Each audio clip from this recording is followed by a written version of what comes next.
সবার নিশ্চয়ই মনে আছে আত্মাবন্দী জাদুর কথা।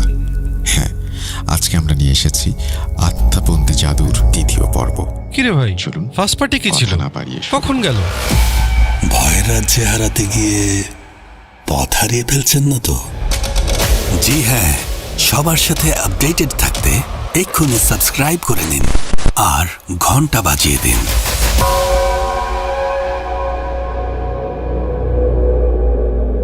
পানির বরজে কি করে নীলু?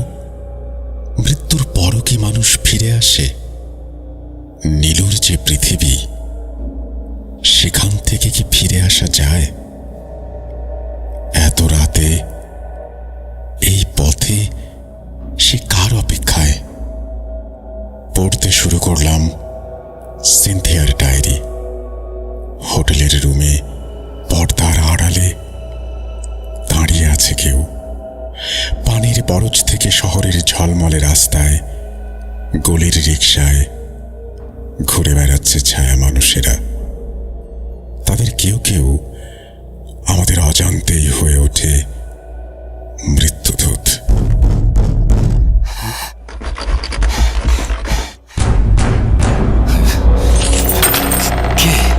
আমি অশরীরী, দেখতে পাবে না কবু। এত কাল ধরে শুনছ, শুনতে কি পাও না তবু? ভূত.com, The Fear Returns with Russell. Welcome back. আপনাদের সবাইকে স্বাগত জানাচ্ছি। আমি রাসেল। আশা করছি আপনারা সবাই ভালো আছেন, ভালোর দলে আছেন। আমিও ভালো আছি আর ভালোর দলে আছি। নতুন একটা ঘটনায় যাব, যেভাবে লেখা আছে আমি সেভাবেই পড়ে শোনাচ্ছি। প্রিয় রাসেল ভাই, আদাব। সত্যি বলতে আমি আপনাদের নিয়মিত শোনার সময় পাই না। 2012 সাল যখন নিজের ফোন ছিল না, তখন থেকেই ট্রাই করতাম কোনোভাবে ফোন ম্যানেজ করে ভূত এফএম শুনবো। এখন আমি চাকরি প্রার্থী, তাই পড়াশোনার ফাঁকে ফাঁকে চেষ্টা করি ভূত.com-এর সাথে থাকার। আশা করি আপনি এবং এই প্রোগ্রামের সাথে যুক্ত সকলে ভালো আছেন। আমার নাম প্রকাশ করছি না। আমি বর্তমানে পুরান ঢাকাতে বসবাস করছি। আজ যে ঘটনার কথা বলবো সেটা আমার বাবার সাথে আজ থেকে প্রায় 28 থেকে 30 বছর আগে ঘটে যাওয়া ঘটনা। ভালো লাগলে পড়ে শোনাবেন। সময় নষ্ট না করে আমি সরাসরি ঘটনায় যাই। বাবার ভাষায় বলছি।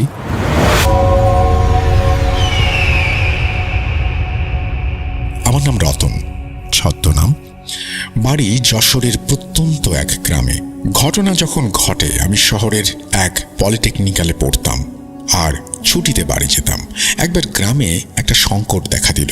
আমাদের চিঠি দেয়া হলো যে এই গ্রামে ডাকাত আসবে।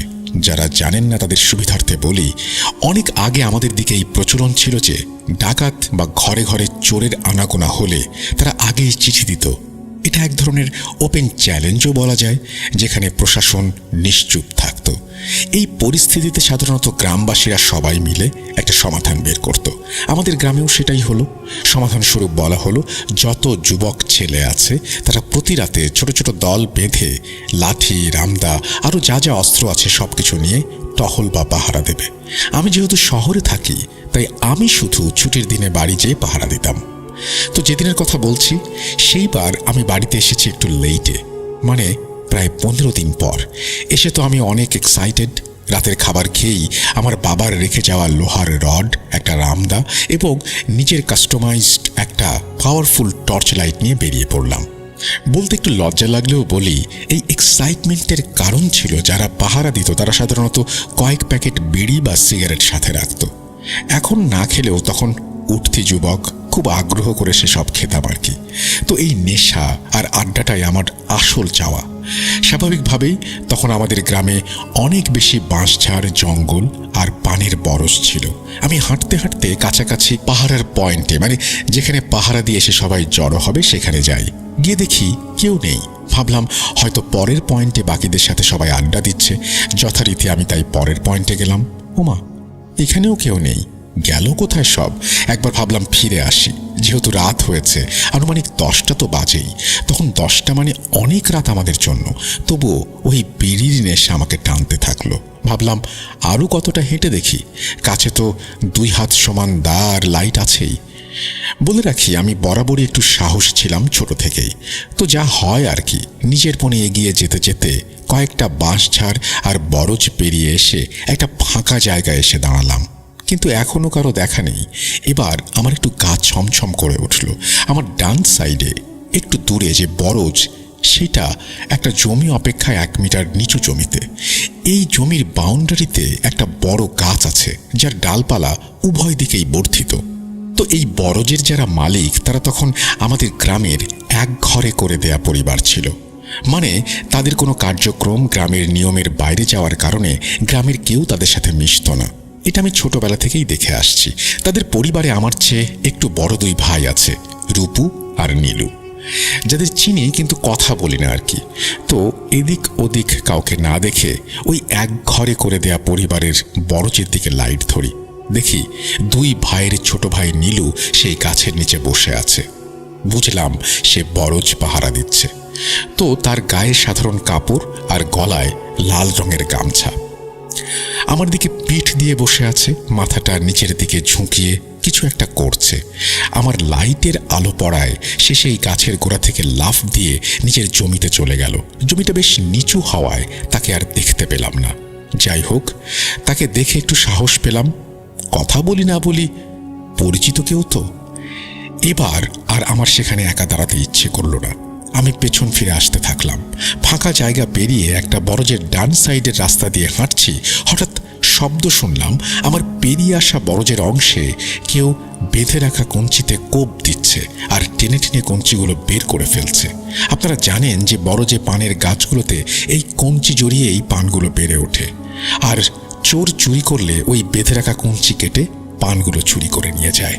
তো শব্দ শুনে আমি স্পষ্ট বুঝলাম এই বরজে চোর এসেছে। আজ হয়তো পাহারা নেই, সেই সুযোগে চুরি করছে। আমি তাই ঘুরে যেয়ে আমার লাইটের আলো সরাসরি সেই বরজে ফেলি। সাথে সাথে শব্দ থেমে গেল।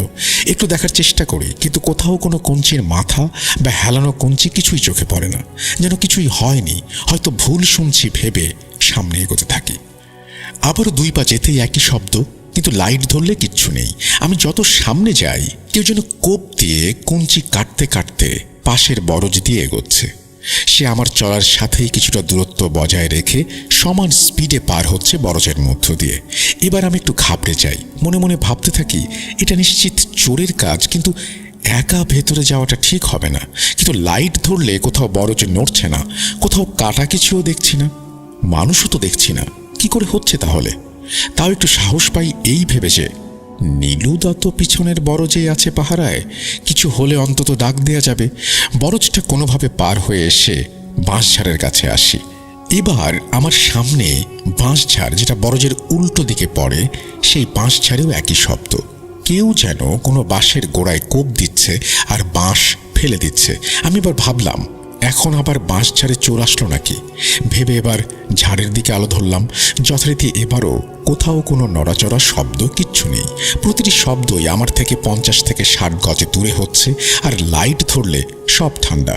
ভাবলাম যে যেই চোর বরজে ছিল, তার পক্ষে এত দ্রুত আমাকে টপকে লাইটের সামনে না এসে রাস্তা পার হয়ে এতটা সামনে যাওয়া সম্ভব নয়। তাহলে এক হতে পারে যারা এসেছে তারা গ্রুপে এসেছে, নইলে এই নইলেতে এসে থমকে গেলাম। আমি যত জোরে শব্দ শুনছি তাতে পুরো বাঁশঝাড় তোলপাড় হওয়ার কথা, নইলে বরজ পুরোটা নড়ার কথা, কিন্তু শব্দ হচ্ছে, কিছু দেখা যাচ্ছে না। এটা কি স্বাভাবিক? এতক্ষণ হালকাভাবে নিলেও এবার আমার হঠাৎ প্রচণ্ড ভয় করতে শুরু করলো। আমি এক হাতে রামদাটা শক্ত করে ধরে আগে পিছে ঘোরাতে থাকলাম, অন্য হাতে লাইটটা নিয়ে মাথার ওপরেই আলো ধরে এগোতে থাকলাম। মনে মনে ভাবছি, আলো পড়লে যদি না দেখা দেয় তবে আলো আমার মাথার ওপরেই থাকবে, আর অন্য হাতে লোহা তো আছেই। মানুষ হলে 2 হাত লম্বা রামদা দেখলে অন্তত সহসা আক্রমণ করবে না। আমি জোর পায়ে হাঁটতে হাঁটতে বাঁশঝাড় পেরিয়ে কাশবনের মাঠে এসে পড়ি। ফিল করতে পারি আমার পেছনে ঘন কোনো অন্ধকার ঘনীভূত হয়ে এগুচ্ছে। ফিরে দেখার সাহস হয়নি, কিন্তু খুব করে মনে হচ্ছিল পেছনের বাতাস অনেক ভারী, যেন যে কোনো সময় ঘন অন্ধকার আমাকে গ্রাস করবে। কাশবনে যেন আমি একা নেই, কিন্তু যারা আছে আমি তাদের উপস্থিতি বুঝছি মাত্র। আমার সাথে, আমার পেছনে, সর্বত্র। আমি দ্রুত পায়ে 20 মিনিট হেঁটে বাড়ির কাছাকাছি আসলে এক কাকার সাথে দেখা হলো। এতক্ষণ পরে একটু দম নেবার সময় পেলাম। কাকা জানতে চাইল আমি হাঁপাচ্ছি কেন, কোথায় ছিলাম। পাহারা দিতে বের হয়েছি শুনে সে বলে, আজ নাকি কোনো পাহারাই নেই, পাশের গ্রামে যাত্রা হচ্ছে, সবাই সেখানে। যেহেতু আমি আজই এসেছি তাই আমি এটা জানতাম না। তো কাকা বলে, তুমি একা একা কতটা গিয়েছিলে এত রাতে? উত্তরে বললাম, ওই রূপু নীলুদের বড় জবথি।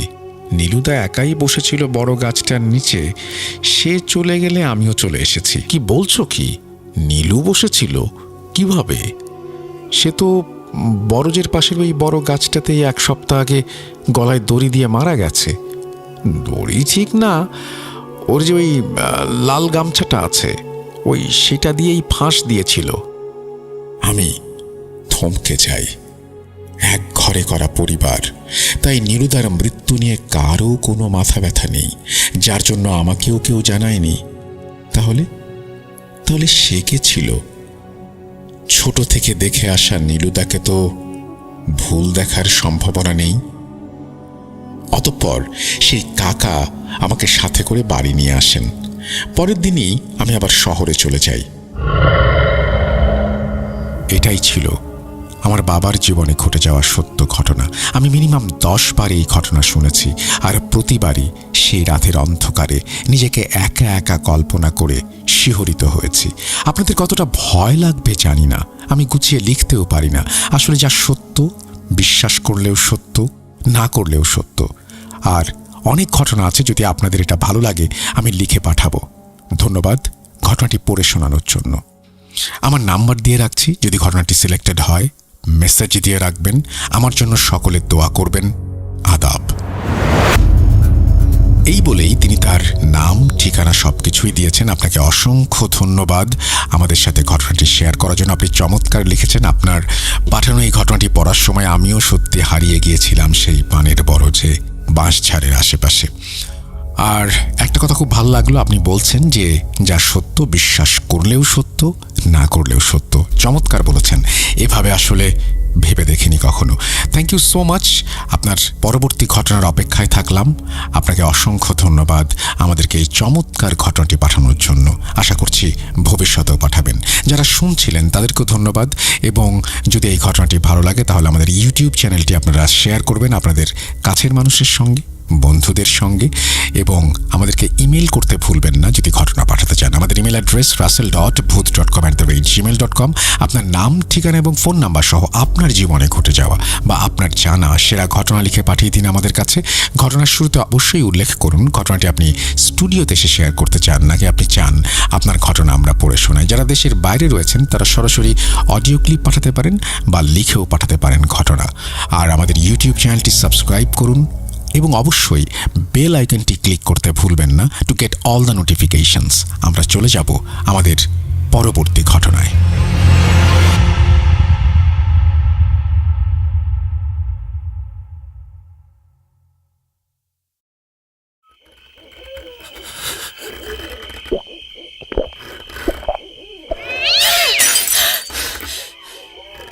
আজ আবার শুনতে পাচ্ছেন শব্দটা? আমার আয়নার ভেতরে রোজ এভাবেই আসে।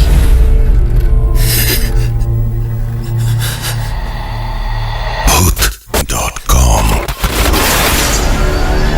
with Russell. Welcome back. আশা করছি আপনারা সবাই ভালো আছেন, ভালোর তলে আছেন। আমিও ভালো আছি আর ভালোর তলে আছি। নতুন একটা ঘটনায় যাব এবং এই ঘটনাটি যিনি পাঠিয়েছেন, ঘটনার শুরুতেই লিখেছেন 333 নাম্বার রুমের রহস্য। পাঠিয়েছেন খালিদ মাহমুদ। আসসালামু আলাইকুম রাসেল ভাই, আমি জানি আপনি সর্বদা ভালো এবং শুভ শক্তির পক্ষে, আর সেই ইতিবাচক বলয় থেকে কেউ অন্তত একা বা খারাপ থাকতে পারে না। আমি খালিদ সাভার থেকে বলছি। আজ যে অভিজ্ঞতার কথা আপনাদের শোনাবো তার প্রত্যক্ষদর্শী এবং ভুক্তভোগী আমি নিজেই। ঘটনাটি স্টুডিওতে এসে বলা এই মুহূর্তে কঠিন, পড়ে শোনানোর জন্য অনুরোধ রইল। মূল কাহিনী নিতে যাওয়ার আগে প্রিয় শ্রোতা এবং রাসেল ভাইয়ের কাছে একটা বিনীত অনুরোধ। আমি খুব গুছিয়ে লিখতে জানি না, তাই আমার ভাষাগত ভুল ত্রুটিগুলো ক্ষমা সুন্দর দৃষ্টিতে দেখবেন। নিজের ভেতরে চেপে রাখা এই ঘটনাটি আজ প্রথমবার প্রকাশের সাহস করছি। জানি না আমার এই লেখাটি নির্বাচিত হবে কিনা, তবে এইটুকু স্বস্তি যে অন্তত কেউ একজন তো জানবে ভয়ানক অভিজ্ঞতার সময়ের সেই কথাটা। ঘটনাটি ঘটে ঢাকায় অবস্থিত 5 তারকা একটা হোটেলে। নিরাপত্তার স্বার্থে এবং অন্যদের ব্যক্তিগত গোপনীয়তা বজায় রাখতে আমি এখানে বাকিদের ছদ্মনাম ব্যবহার করছি। আমি সেই হোটেলের একজন টাইটেনিয়াম মেম্বার, ফলে সেখানে নিয়মিত যাতায়াত এবং দীর্ঘ অবস্থানের সুবাদে কর্তৃপক্ষের সাথে আমার বেশ সুসম্পর্ক। আমি চাই না সে সম্পর্কে কোনো চির ধরুক বা ভুল বোঝাবুঝির সৃষ্টি হোক, তাই হোটেলের নামটি অপ্রকাশিতই রাখলাম। ভূমিকা না বাড়িয়ে আমি সরাসরি ঘটনার বিবরণে প্রবেশ করছি।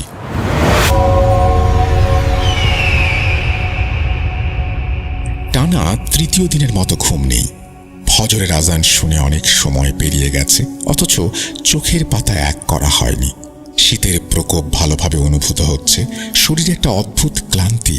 একটু চোখ বন্ধ করতে চেষ্টা করলাম, কিন্তু ঠিক তখনই ফোনে কল এলো আরিফ ভাইয়ের। বাইরে যাওয়ার ডাক পড়ল।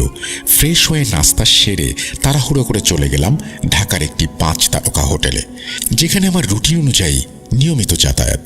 লবিতে বসেই ভাইয়ের সাথে মিটিং শুরু হলো। আমি পুলের কাছে পুল ক্যাফেতে বসে পড়লাম। পানির ঝিলমিল রিফ্লেকশনে সূর্যের আলো খেলে যাচ্ছে। সাদা চামড়ার একজন ভিনদেশি তরুণী সুইমিং করছে, আর অন্য পাশে একজন বাবা তার সন্তানকে সাঁতার শেখাচ্ছেন। শীতের রোদ পুলের পানিতে প্রতিফলিত হচ্ছে, তবে মনের মধ্যে কিছু অদ্ভুত ভাবনা বারবার ঘুরছিল আমার। কয়েকদিন ধরে এলোমেলো স্বপ্ন দেখছি, অদ্ভুত, ভয়ানক। কিছুতেই বুঝতে পারছিলাম না কেন এসব স্বপ্ন আসছে, তবে স্বপ্নগুলো আমাকে ক্লান্ত করে তুলছিল। হঠাৎ খালিদ ভাই, আমার নাম ডেকে এক মুহূর্তের জন্য মনোযোগ ফিরিয়ে নিল ক্যাফের সেবক ছেলেটি।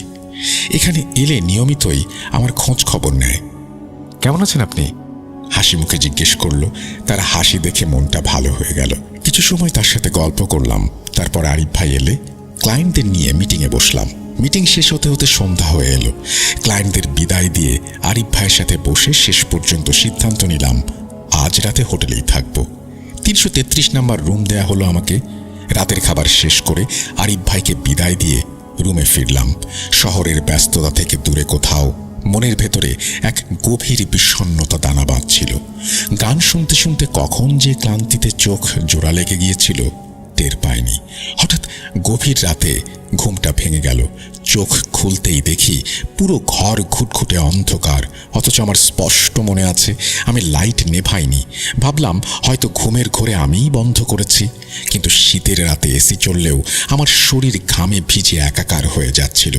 ঘুরতে তখন রাত 2টার বেশি। অন্ধকারেও আমি খুব স্পষ্টভাবে অনুভব করলাম এই ঘরে আমি একা নই, কেউ একজন অতি সন্নিকটে নিঃশ্বাস ফেলছে। মনের ভুল ভেবে চোখ বন্ধ করে ঘুমানোর চেষ্টা করলাম, কিন্তু সেই অস্তিত্বের উপস্থিতি যেন আরো প্রকট হয়ে উঠল। আমি এবার চোখ খুলে তাকালাম। জানালার পর্দার ফাঁক দিয়ে রাস্তার বিলবোর্ডের হালকা ঝাপসা আলো রুমে আসছিল। আমি না চাইতেই চোখে পড়ে গেল রুমে থাকা টেবিলের শেষ প্রান্তে টেবিল ল্যাম্পের পাশটা। অবিশ্বাস্য! আমি যদি জানতাম সেদিন আমি এমন এক অস্তিত্ব দেখব, কখনোই সেখানে থাকার সাহস দেখাতাম না। সেই অস্পষ্ট আলোয় টেবিলের কোনায় যা দেখলাম তার জন্য আমি প্রস্তুত ছিলাম না। একটি ছোট শিশু সেখানে বসে আছে। অবয়বটা অনেকটা বিদেশি শিশুদের মতো, কিন্তু দৃষ্টি ছিল বিভৎস। মনে হচ্ছিল কেউ একটি নির্জীব পুতুলকে প্রাণ দান করেছে। সে স্থির চোখে আমার দিকে তাকিয়ে আছে। আমি ভয়ে চিৎকার করতে চাইলাম, দোয়া পড়ার চেষ্টা করলাম, কিন্তু মুখ দিয়ে একটি শব্দও বের হচ্ছিল না। মনে হচ্ছিল আমার কণ্ঠনালী কেউ চেপে ধরেছে। আতঙ্কে চোখ বন্ধ করে ফেললাম। কিছুক্ষণ পর যখন আবার তাকালাম, দেখলাম সেখানে কেউ নেই। শরীর কাঁপছিল। দ্রুত ডান দিক থেকে বাম দিকে ফিরে নাইট স্ট্যান্ডের লাইটটি জ্বালাতে গেলাম।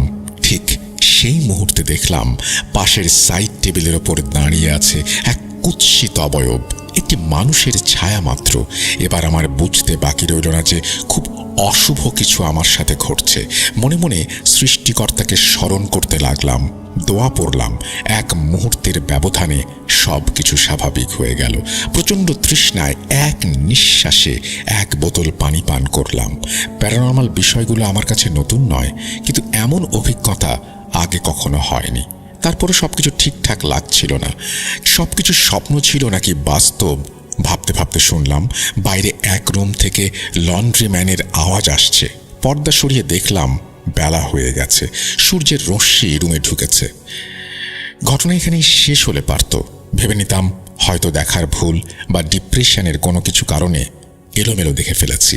তবে ঘটনা এখানে শেষ হলো না। ফ্রেশ হয়ে নিলাম। হোটেল থেকে চেক আউট করে কিছু কাজ ছিল, সেগুলো নিয়ে ব্যস্ততায় সারাটা দিন খুব সাধারণভাবেই কাটালাম। সন্ধ্যায় দেখা হলো আরিফ ভাইয়ের সাথে। এই বিষয়টি আমি যখন ভাইয়ের সাথে শেয়ার করলাম, তিনি অনেক সময় নিয়ে আমার দিকে তাকিয়ে থেকে বললেন, 333 নম্বর রুম? হ্যাঁ, 333। বারবার একই প্রশ্ন করল। প্রথমে বিরক্ত হলেও পরে বুঝলাম বিষয়টি স্বাভাবিক নয়। শেষ পর্যন্ত আরিফ ভাইয়ের কাছে শুনলাম আমাদের ছোট এক বোনের সাথেও 333 নম্বর রুমে একই ধরনের ঘটনা ঘটেছে। সাথে সাথে তাকে আসতে বললাম। আরিফ ভাই সিনথিয়াকে ফোন দিয়ে জরুরিভাবে নিয়ে এলেন। যদিও এটি ছদ্মনাম, ঘটনা বলার স্বার্থে এই নামটি ব্যবহার করছি। ঘণ্টাখানেকের ভেতর সিনথিয়া এসে পৌঁছালো। ভাই, আরিফ ভাই যা বলল ফোনে তা কি সত্যি? খুব আগ্রহ এবং আতঙ্কিত চেহারা নিয়ে আমাকে জিজ্ঞেস করলো সিনথিয়া। ও, তোকে অলরেডি বলে দিয়েছে আরিফ? আমি প্রশ্ন করলাম সিনথিয়াকে। এরপর বললাম, হ্যাঁ, ঘটনা সত্য। আরিফের কাছে আমিও শুনলাম তুইও নাকি এই রুমে ছিলি একা। কি ঘটেছিল সেদিন বলতো? সিনথিয়া ফোনটা বের করে আমাকে বলল, ভাইয়া, ঘটনাটি আমি লিখে রেখেছিলাম, আপনাকে পাঠিয়েছি, পড়ে নেবেন। আমি এই ঘটনার মনে করতে চাই না। এরপর গল্প গুজব করে সবাইকে বিদায় দিয়ে সেদিন রাতে বাসায় ফিরে এলাম। রাতে মনে হলো, আচ্ছা সিনথিয়ার সাথে কি ঘটেছিল সেটা জানতে ফোন বের করে পড়া শুরু করলাম। সিনথিয়া আমাকে যেভাবে লিখেছিল আমি সেভাবেই উপস্থাপন করছি। সিনথিয়ার ডায়েরি থেকে 21 ডিসেম্বর 2024। একটা দিনের শেষ আর রাতের অন্ধকারে যেন রহস্যের ছায়া নেমে এসেছিল। সেদিন হোটেলের 333 নম্বর রুমে ছিলাম। অনেকবার এসেছি, কিন্তু কখনো এই ধরনের অদ্ভুত এবং রহস্যময় অভিজ্ঞতার সম্মুখীন হইনি। তবে সেদিন কিছু অস্বাভাবিক ঘটনার সূত্রপাত হয়। সকালবেলা হোটেলে পৌঁছানোর পর দিনের রুটিন মেনে কাজগুলো শেষ করলাম। মিটিংগুলো, ফোন কলগুলো সবকিছু শেষ করে যখন রাত 12টা বাজল, তখন ক্লান্ত হয়ে পড়েছিলাম। চোখে প্রচণ্ড ঘুম। একটু পরেই ঘুমের অস্বস্তি অনুভব করায় 12:24 ফোনের রিং শুনি। আমার এক আন্টি ফোন করেছে। ঘুমের মধ্যেই ফোন ধরলাম। সঙ্গত কারণেই বিরক্ত বোধ করলাম। কিছুটা বাধ্য হয়েই কথা বললাম, আর তারপর কলটি কেটে গেল। এবার আর ঘুম আসছিল না। এরপর এদিক সেদিক ফোন করতে লাগলাম। কথা বলতে বলতে 2টার দিকে ঘুম আসলো। আমি যখন ঘুমাই সবসময় রুমের লাইট বন্ধ করে ঘুমাই। অন্ধকার ছাড়া আমার ঘুম আসে না। আমি সোফা থেকে সোজা বিছানায় চলে যাই ঘুমাতে। তবে বেশি সময় আর ঘুমাতে পারলাম না। 3:30টার বেশি হবে রাত, তখন আমার ঘুম ভেঙে গেল। স্পষ্ট শুনছি আমার রুমের ওয়াশরুমে কেউ কাপড় ধুচ্ছে। মনে হচ্ছে কেউ কাপড় কাচ্ছে। থতমত খেয়ে গেলাম। এও কি সম্ভব? তখনও প্যারানর্মাল কিছু হতে পারে মাথায় আসেনি। প্রথমে আমি ভাবলাম যে আমার আশেপাশে হয়তো কোনো রুমে এরকম ঘটনা ঘটছে। তবে শব্দটা স্পষ্ট আমার রুম থেকেই আসছিল। উঠে ওয়াশরুমের দিকে যেতেই শব্দটা ধীরে ধীরে বন্ধ হয়ে গেল। লাইট জ্বালিয়ে দেখলাম ওয়াশরুমের ফ্লোরে কিছুই নেই। এরপর ওয়াশরুম থেকে বের হয়ে লাইট অফ করে বিছানায় গেলাম। ভাবলাম ভুল শুনেছি। শুয়ে একাত ওকাত করছিলাম। এর মধ্যে ডান কাত হয়ে শুলাম। অনুভব করলাম আমার পাশেই কেউ একজন বাঁ কাত হয়ে শুয়ে আছে। আমি প্রথমে আতঙ্কিত হইনি। এমন ভুলভাল অনুভূতি এর আগেও হয়েছে। তবে এবার যখন ভালোভাবে খেয়াল করলাম, নিঃশ্বাস ফেললে যেমনটা অনুভূত হয় তেমন অনুভূতি হচ্ছিল। এবার একটু ভয় কাজ করা শুরু করলো। সাথে সাথে ঘুরেই দেখলাম 2টা চোখ বড় বড় আমার দিকে তাকিয়ে আছে। তবে আমার পাশে না, ঠিক দরজার পাশে থাকা ওয়াশরুমের দরজার দিকে উঁকি দিয়ে প্রথমবার যখন এই অনুভূতি হলো এটা যা ঘটছে সেটা যে বাস্তব, এটা আমি কল্পনাও করিনি। ভাবছি ভুল দেখেছি, আমি নিঃশ্বাস বন্ধ করে ফেললাম। আমি আবার ভাবলাম এটিও হতে পারে আমার পুরোটাই মনের ভ্রান্তি, কিন্তু অদ্ভুতভাবে আমার চোখ বন্ধ করে আমি আবার খুলতেই দেখলাম কোনো কিছুর উপস্থিতি নেই। রুমে শূন্যতা, ভয় আমাকে ঘিরে ধরল। কিন্তু সেই সময়েই আমার ফোন হাতে নিয়ে সময় দেখলাম 3:46। আমি কি ভুল দেখলাম? মনে হলো কিছুতেই বিশ্বাস করতে পারছি না। কিছুক্ষণের যেন মনে হয়েছিল যা দেখছি এক ধরনের বিভ্রম। তবে আমি ঘুমোতে চেষ্টা করলাম। তবুও মনে হচ্ছিল কিছু একটা ছিল যা আমাকে ঘিরে রেখেছিল। এক অদৃশ্য শক্তি যেন আমার পাশে বসে আমাকে দেখছিল। ঘুমের জন্য যখন আমি চোখ বন্ধ করলাম সেই অদ্ভুত অনুভূতি আর গেল না। ভৌতিক গল্প শুনে আমি বড় হয়েছিলাম, তবে বিশ্বাস করতাম এই পৃথিবীতে ভূত প্রেত অশরীরী কিছুই নেই। তারপরও সেদিন আমি যে ভয়টা অনুভব করেছিলাম তা কাউকে বললে হয়তো সে বিশ্বাস করবে না। ওইটা হয়তো মনের ভুল ছিল, কিন্তু ওই রুমে যতটুকু সময় ছিলাম সেটা আমাকে এক অন্য দুনিয়ায় নিয়ে গিয়েছিল। লেখা দেখে বুঝলাম আমার আর সিনথিয়ার অভিজ্ঞতা হুবহু মিলে যাওয়ায় আমার সন্দেহ নিশ্চিত বিশ্বাসের রূপ নিয়েছে। মাঝে কয়েকটা দিন চলে গেল, ব্যস্ততা বাড়ল, হোটেলে মাঝে যাওয়া হয়নি অনেকটা সময়। হুট করে একদিন আরিফ ভাইয়ের সাথে হোটেলে একটা মিটিং অ্যাটেন্ড করতে যেতে হয়। মিটিং শেষ করতে করতে রাত প্রায় 11টার বেশি বেজে যায়।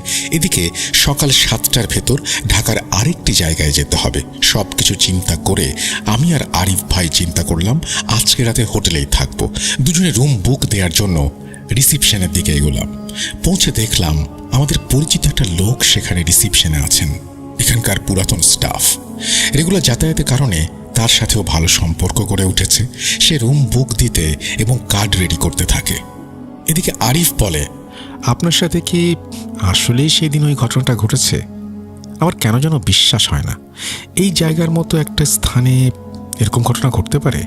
আমি হাসি দিয়ে বলে উঠলাম, তাহলে আপনি একদিন থেকে দেখেন কি হয়, সেই অভিজ্ঞতা অর্জন করেন। আরিফ ভাই বলল, আচ্ছা, এই রিসিপশনের এই লোকটাকে জিজ্ঞেস করি তো, তিনি এরকম কোনো ঘটনা শুনেছেন কিনা। এর মধ্যেই রুমের কার্ড নিয়ে আমাদের দিকে এগিয়ে আসলো রিসিপশনের লোকটা। আরিফ ভাই জিজ্ঞেস করলেন, আপনাদের এখানে 333 নম্বর রুমে কোনো প্যারানর্মাল ঘটনা ঘটেছে আগে পরে? লোকটা বললেন, না তো স্যার, কোনো সমস্যা হয়েছে স্যার? আরিফ ভাই জবাব দিতে যাবেন, তখন আমি বলে উঠলাম, না, তেমন কিছু না।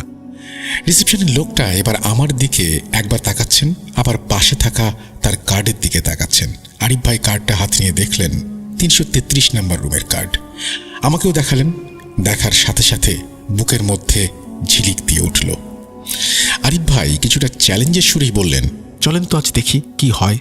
আমি মাথা নেড়ে সায় দিলাম। কথা বলার মতো শক্তি পাচ্ছিলাম না, কি বলবো সেটাও বুঝে উঠতে পারছিলাম না। আরিফের সাথে লিফটে উঠে সেকেন্ড ফ্লোরে গিয়ে রুমে প্রবেশ করলাম। কার্ড পাঞ্চ করতেই দরজা খুলে গেল। ভেতরে লাইট জ্বালালাম। রুমে ঢোকার পর থেকেই আমার শরীর ভারী হতে শুরু করলো। আমি সোফায় বসে হঠাৎ মনের অজান্তেই বলে উঠলাম, রুমে কেউ থেকে থাকলে আমাদের জানান, আমরা আপনার ক্ষতি করতে আসিনি। কেন এই কথাটা বললাম আমি নিজেও জানি না। কথাটা শেষ হওয়া মাত্রই ধপ করে রুমের লাইট নিভে গেল। ফোনের আলোতে দেখলাম আরিফ ভাই ভয়ে কুঁকড়ে আমার পাশে এসে দাঁড়িয়েছেন। 1 মিনিট পর লাইট ফিরে আসতে আমি বললাম, আপনারা কি চান আমরা চলে যাই? মুহূর্তের মধ্যে ড্রেসিং টেবিলের ওপরে রাখা পানির বোতলটি ছিটকে গিয়ে সাইড টেবিলে পড়ল এবং আবার লাইট বন্ধ হয়ে গেল। আমরা আর এক মুহূর্ত দেরি না করে করিডোরে বেরিয়ে এলাম। দেখলাম করিডোরের সব লাইট জ্বলছে, শুধু আমাদের রুমটি অন্ধকারে ডুবে আছে। রুম সার্ভিসের এক কর্মীকে ডেকে লাইট চেক করালাম, কিন্তু সে কোনো ত্রুটি খুঁজে পেল না। আমরা কথা না বাড়িয়ে নিচে ফিরে যাই। আমাদের যিনি রুমটা বুক করে দিয়েছিলেন তাকে পুরো ঘটনা খুলে বলতেই অবাক হয়ে আমাদের দিকে তাকিয়ে থাকেন। এরপর বলেন, এই রুমটায় তেমন কোনো গেস্ট হয় না। বেশিরভাগ সময় নাইজেরিয়ার একটা গেস্ট এসে অনেক দিন করে থাকে, তার জন্য বেশিরভাগ সময় রুমটা বুকড থাকে। আপনাদের রুমটা পাল্টে দিচ্ছি স্যার, আর আমি বিষয়টা নিয়ে কথা বলবো। সেদিন রাতে সেখানে আমরা থাকি না, বাসায় ফিরে আসি। পরে হোটেলটিতে থাকা স্টাফদের কাছে শুনি এই ধরনের ঝামেলা মাঝে মধ্যেই হয়। তারাও অনেক কিছু দেখে, তাদের কাছ থেকেও অনেক কিছু শুনি। আজ আর লম্বা করব না, অন্য একদিন সকল ঘটনা পাঠাবো। কিন্তু সেই রুম নাম্বার 333-এ অদৃশ্য কিছু ছিল। আমরা কি ভুল বুঝেছিলাম, নাকি পৃথিবীর কাছে কিছু রহস্য এমনও আছে যা উন্মোচিত হবে না? এখনো সেই রাতের স্মৃতি ফিরে আসলে মনে হয় সেটা কেবল আমার এক ভয়ের কল্পনা ছিল না, এটা ছিল সেই অদৃশ্য উপস্থিতি। কাউকে বললে কখনো বিশ্বাস করবে কিনা সেটা নিয়েও চিন্তা হয়। অভিজ্ঞতার 1 বছর পর এই ঘটনাটি আপনাকে পাঠালাম। জানি না সেই রুমের রহস্য কোনোদিন উন্মোচিত হবে কিনা, তবে সেই রাতের স্মৃতি আজও আমাকে শিহরিত করে। ভূত.com-এর জন্য অনেক শুভকামনা রইল। পরের বার অন্য কোনো অভিজ্ঞতার কথা লিখব। আসসালামু আলাইকুম, Khaled Mahmud. Thank you so much Khalid, আপনি ঘটনাটি পাঠিয়েছেন, আপনাকে অসংখ্য ধন্যবাদ। এবং আপনি বলছিলেন যে আপনি ভালো লিখতে পারেন না, কিন্তু আমার আপনার লেখা পড়ে কিন্তু ভালোই লাগলো। আশা করছি ভবিষ্যতেও আপনি লিখবেন, আমাদেরকে ঘটনা পাঠাবেন। আমরা চলে যাব আমাদের পরবর্তী ঘটনায়।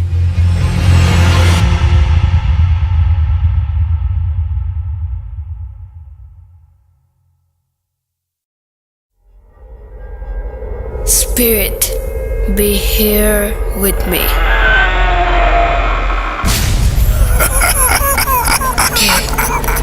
কে তুমি? Bhoot.com. The fear returns with Russell. Welcome back, আপনাদের সবাইকে স্বাগত জানাচ্ছি। আমি রাসেল। আশা করছি আপনারা সবাই ভালো আছেন, ভালোর দলে আছেন।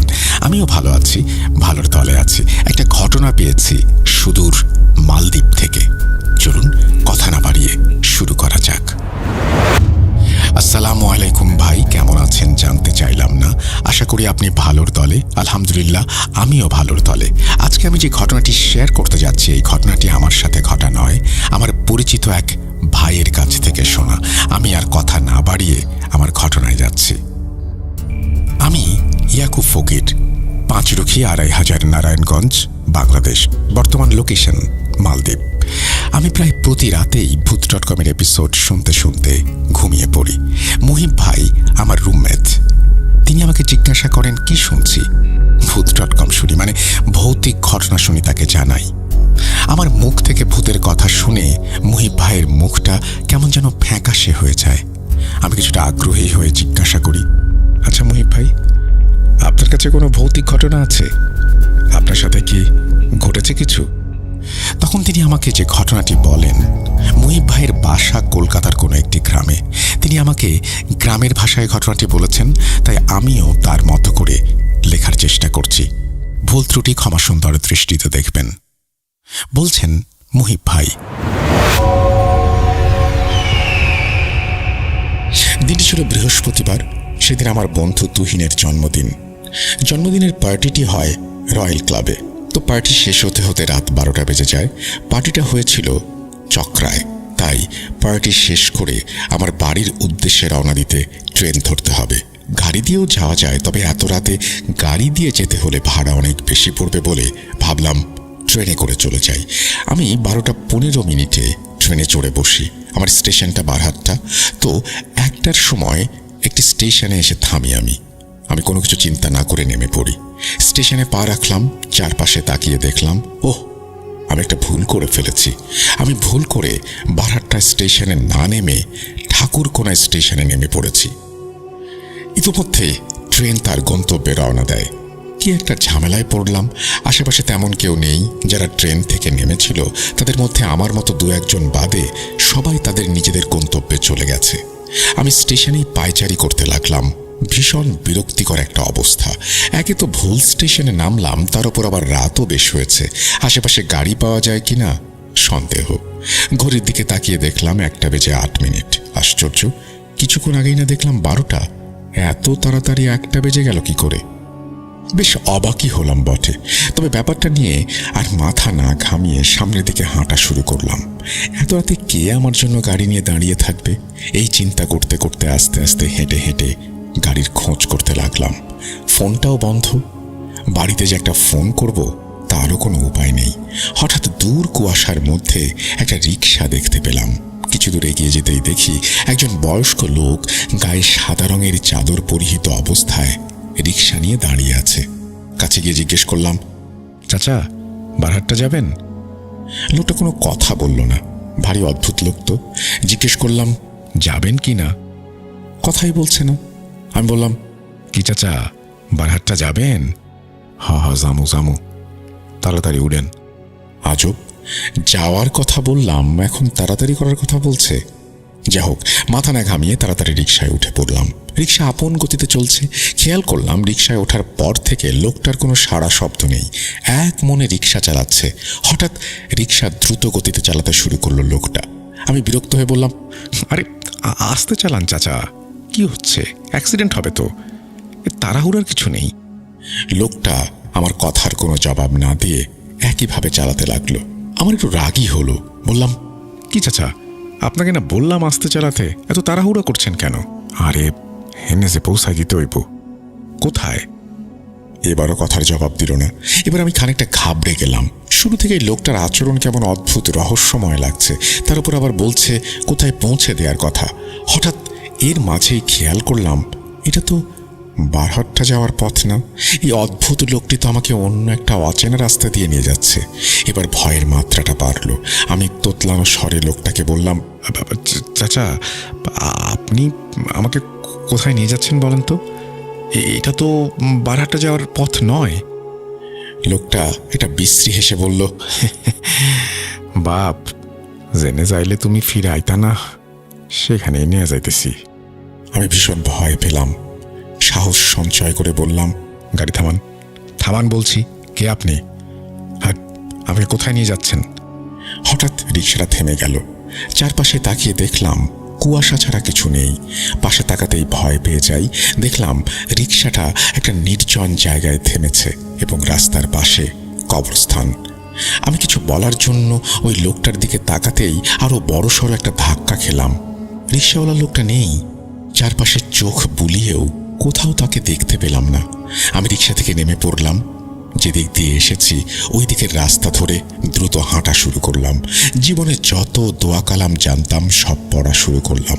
আশ্চর্যের বিষয় হচ্ছে, আগে আমার ভয়ের কারণে দোয়া দুরুদের কথা মনে ছিল না। যা হোক, মনে মনে দোয়া পড়ছিলাম আর দ্রুত হাঁটছিলাম। হঠাৎ খেয়াল করলাম পেছন থেকে 10-12 জন একসাথে কান্না করলে যেমন আওয়াজ হয়, তেমন একটা আওয়াজ ভেসে আসছে। আমি পাত্তা না দিয়ে দোয়া কালাম পড়ছি আর দ্রুত হাঁটছি। কিছুক্ষণ পর কান্নার আওয়াজ থেমে গেল। এখন পরিবেশ একদম শান্ত। পেছন থেকে কোনো সারা শব্দ আসছে না। আমি এর পরেও দ্রুত হাঁটছি। কোথায় যাচ্ছি তা জানি না, কারণ এই রাস্তায় আমি এর আগে কখনো আসিনি। এতক্ষণে আমি পুরোপুরি বুঝতে পেরেছি যে ওই রিকশাওয়ালা চাচাটি কোনো সাধারণ মানুষ নয়। হঠাৎ পেছন থেকে আবারও শুনতে পেলাম আমার নাম ধরে কেউ ডাকছে। ভালো করে কণ্ঠটা শোনার পর চিনতে পারলাম, এই যে সেই চিরচেনা কণ্ঠ, আমার মায়ের কণ্ঠ। কিন্তু পরক্ষণে খেয়াল এলো, আমার মা এখানে কিভাবে আসবে? তখনই পেছন থেকে আবারও ডাক পড়ল, মুহিব, মুহিব। আমি পেছনে ফিরে তাকালাম না। জানি পেছনে ফেরা মানেই বড় একটা বিপদ ডেকে আনা। আমি বললাম, আমি খুব ভালো করে জানি যে তুমি আমার মা না। বলেই পুনরায় দ্রুত হাঁটতে শুরু করলাম। দোয়া কালাম সব পড়ছি আর পেছন থেকে ভয়ানক কিছু বিকট শব্দ কানে ভেসে আসছে। একবার মনে হচ্ছে গাছের ডাল ভেঙে ভেঙে রাস্তায় পড়ছে, আরেকবার মনে হচ্ছে কতজন একসাথে চিৎকার করছে। সব কিছু উপেক্ষা করে এবার আমি একটা দৌড় দিলাম।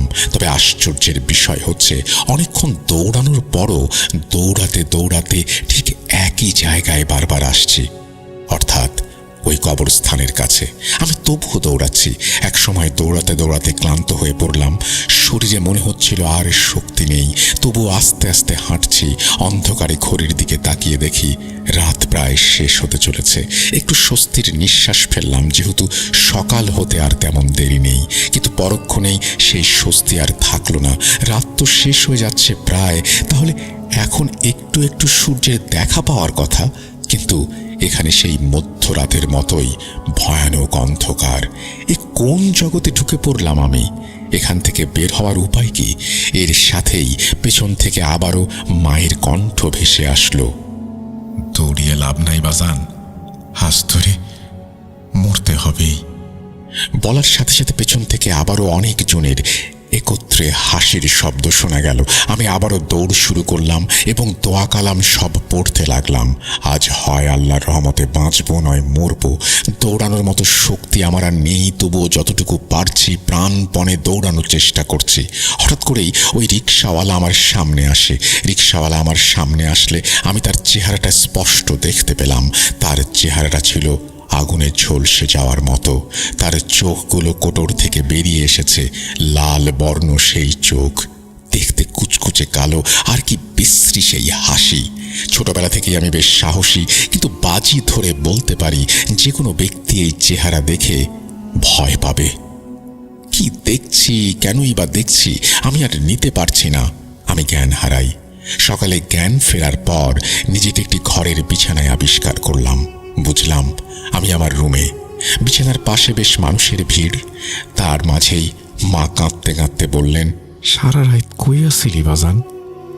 তোর আসতে দেরি হবে দেখা বাবা বারহাট্টা স্টেশনে খুঁজতে গেছিল। স্টেশনের একটা লোক কইল বারহাট্টার ট্রেন নাকি অনেক আগে আইসা পড়ছে। তুই আসতাছস না দেখা চিন্তায় পড়ছিলাম। ফোন দিয়ে এই ফোন যায় না। এত রাতে শীতের মধ্যে তোরে কই খুঁজি। এই কারণে তোর বাপ কইল দেহি সকালে কি করণ যায়। সকালে কয়েকজন আইয়া তোরে দিয়া গেছে। তরে নাকি বারহাট্টা গোপালপুর বাজারের একদম শেষ মাথায় ওইখানে পাইছে। কি হয়েছিল বাজান? তারপর আমি সবকিছু খুলে বলি। আমি ভাবছি অন্য কিছু। আমার সবচেয়ে বড় ভুল ছিল বারহাট্টা স্টেশনে না নেমে ঠাকুরকোনা স্টেশনে নামা।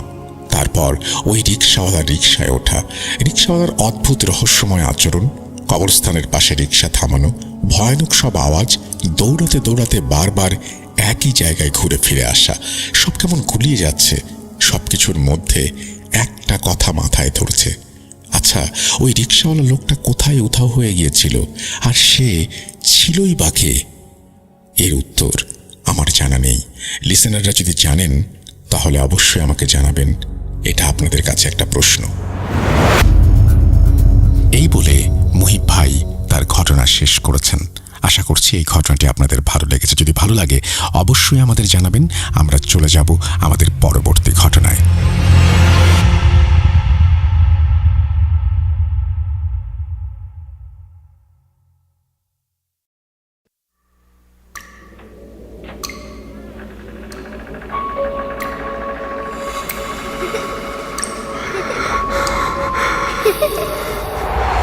লুকোচুরি খেলবে? লুকোচুরি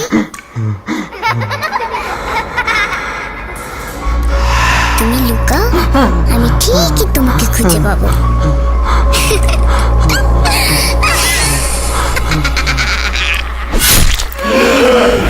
ভূত.com with রাসেল।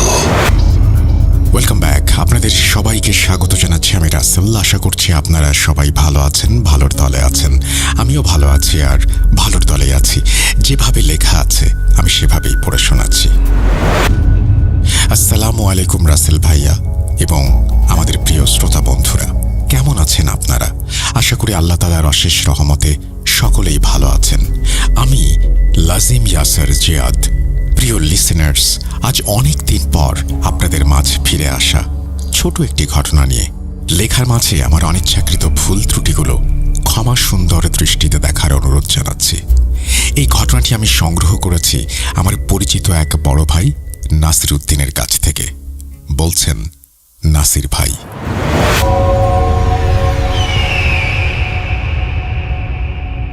আমি মোহাম্মদ নাসির উদ্দিন, বাড়ি সিরাজগঞ্জ জেলার বেলকুচি থানার একটি গ্রামে।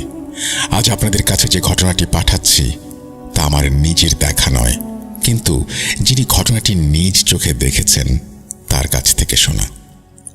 আমার বন্ধুর নাম মোহাম্মদ আসিফ সরকার।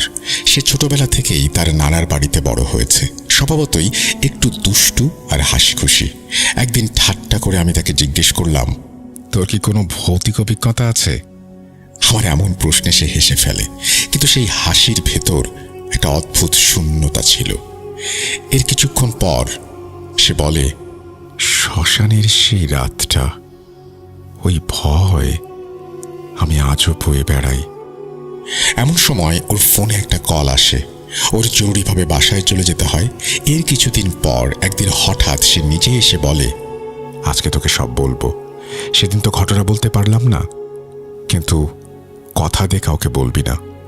ঘটনাটি 2017 সালের দিকের। সবে বন্যার পানি নেমে গেছে, খালবিলে তখনও কিছুটা পানি। নৌকা নিয়ে মাছ ধরা হয়।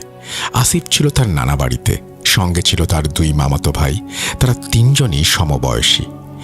এক বিকেলে তারা সিদ্ধান্ত নেয় নৌকা নিয়ে একটু নদীতে ঘুরে আসবে।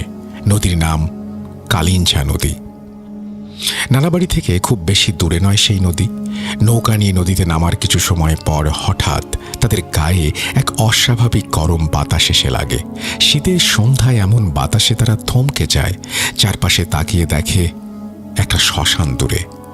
একটা চিতায় লাশ পোড়ানো হচ্ছে, ধোঁয়ায় চারিদিক ঢেকে গেছে। ঠিক তখনই তারা শ্মশানের ভেতর থেকে শব্দ শুনতে পায়। কোনো মানুষের শব্দ না, কিছু যেন টানছে, ছিঁড়ছে। তারা তাকিয়ে দেখে শ্মশানের ভেতরে দাঁড়িয়ে আছে সাদা কাফন পরা একটা অবয়ব। মুখ স্পষ্ট নয়, সেই অবয়বটির চোখ ঠিক তাদের দিকে। ভয়ে তারা হাত ধরাধরি করে দাঁড়িয়ে থাকে। সেই অবয়বটি ধীরে ধীরে এগোতে থাকে। ধীরে ধীরে সেই অবয়বটি পানিতে নামতে শুরু করে। এটা দেখা মাত্রই তারা নৌকায় বৈঠা দিয়ে বাওয়া শুরু করে, কিন্তু নৌকা এক চুলও নড়ছে না, যেন শক্ত করে ধরে রেখেছে কেউ নৌকাটিকে। ঠিক তখনই অবয়বটি নদীর পানিতে এসে থেমে যায়।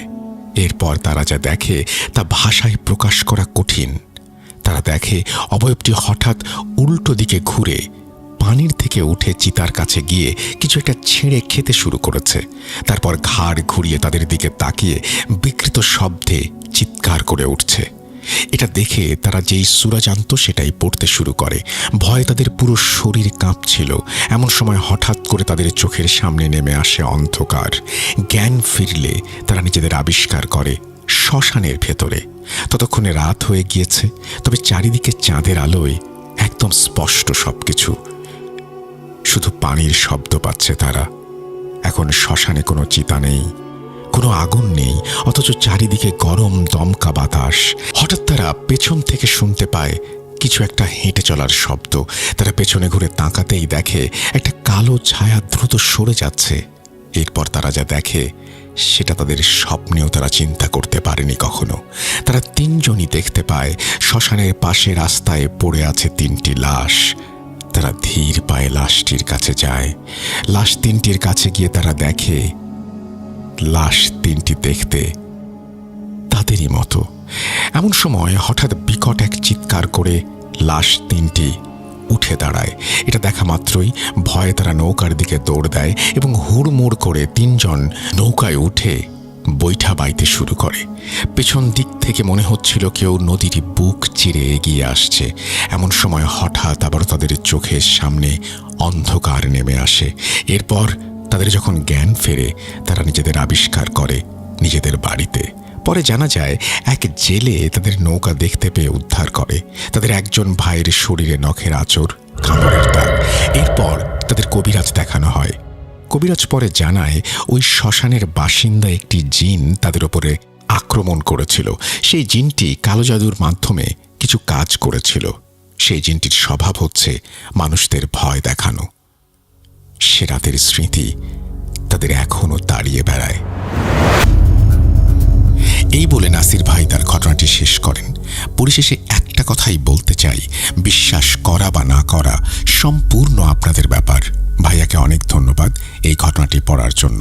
আপনাকেও ধন্যবাদ ঘটনাটি পাঠানোর জন্য। আমরা চলে যাব আমাদের পরবর্তী ঘটনায়।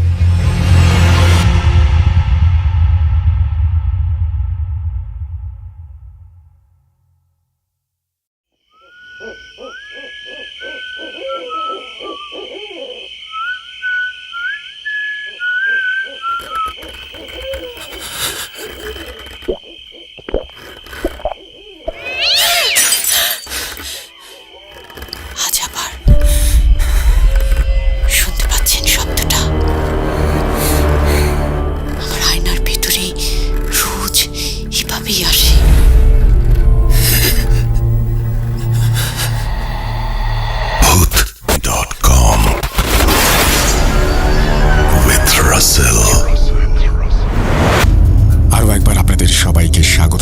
রাসেল। আশা করছি নতুন বছর ভালো কাটছে, নতুন বছর নতুন সম্ভাবনা নিয়ে এসেছে সবার জীবনে।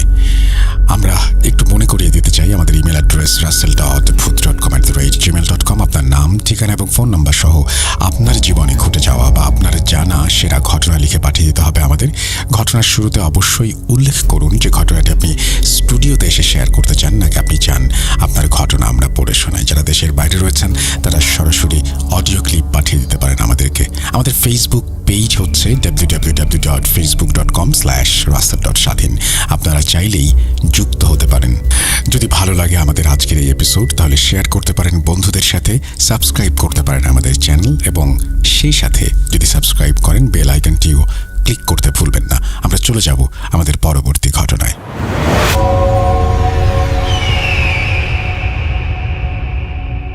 আসসালামু আলাইকুম রাসেল ভাই এবং প্রিয় শ্রোতা বন্ধুরা, আশা করি সকলেই ভালো আছেন।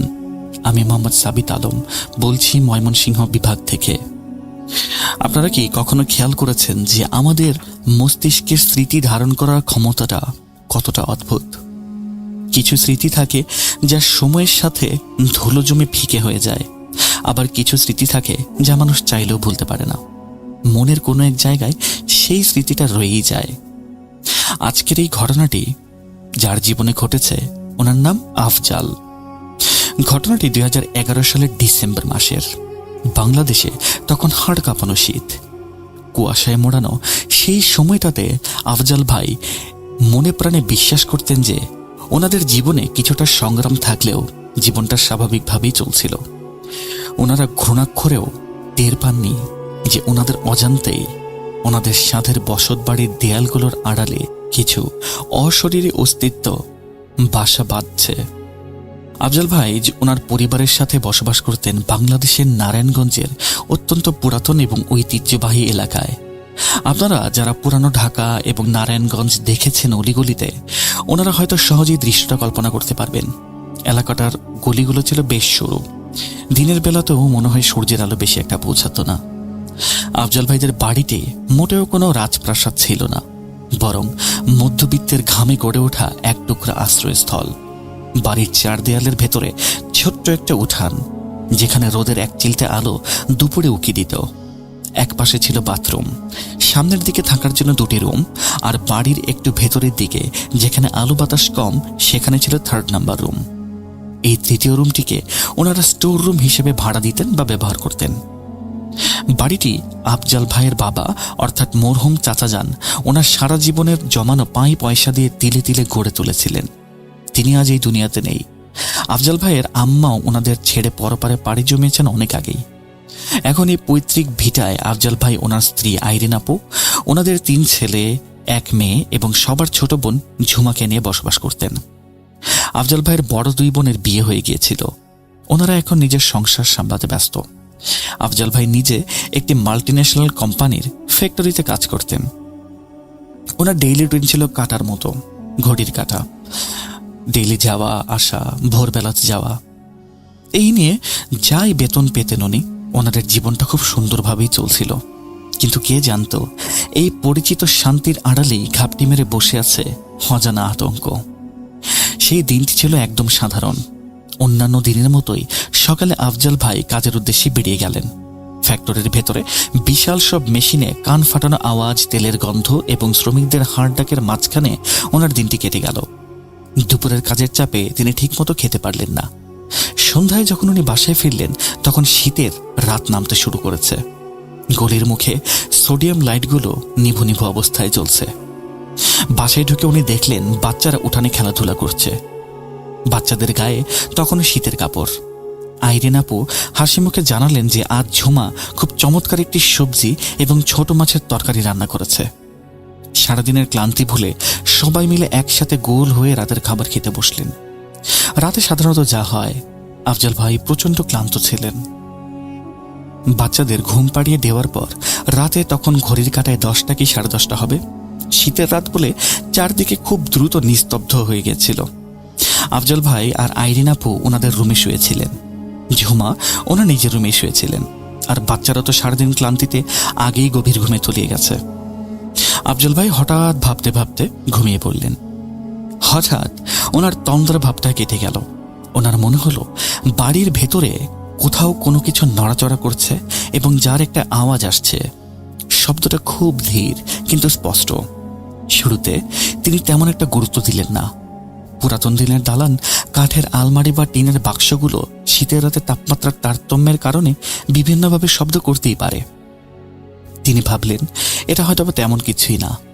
তিনি পাশ ফিরে শোয়ার চেষ্টা করলেন। ঠিক তখনই সেই শব্দটা আবার হলো, কেমন যেন খসখস টাইপের একটা সাউন্ড। এবার সাউন্ডটা একেবারেই স্পষ্ট। মনে হচ্ছিল কেউ যেন নখ দিয়ে কাঠের উপর খুব ধীরে ধীরে আঁচড় কাটছে। এই বিচিত্র এবং অস্বস্তিকর আওয়াজটা আসছিল ওনাদের সেই ভেতরের স্টোর রুম থেকে। আফজাল ভাইয়ের বুকের ভেতরটা কেমন যেন করে উঠল। উনি ঝুমা আপুকে ডাক দিলেন। ঝুমা, জেগে আছিস নাকি? একটু দেখতো ওই রুমের কোনো ঝামেলা হচ্ছে কিনা বা কোনো বিড়াল টিড়াল ঢুকেছে কিনা। ঝুমা আপু ওপাশ থেকে ঘুম জড়ানো কণ্ঠে উত্তর দিল, আচ্ছা ভাইয়া, দেখছি। আফজাল ভাই কান পেতে রইলেন। তিনি শুনছিলেন। ঝুমা বিছানা থেকে উঠলেন।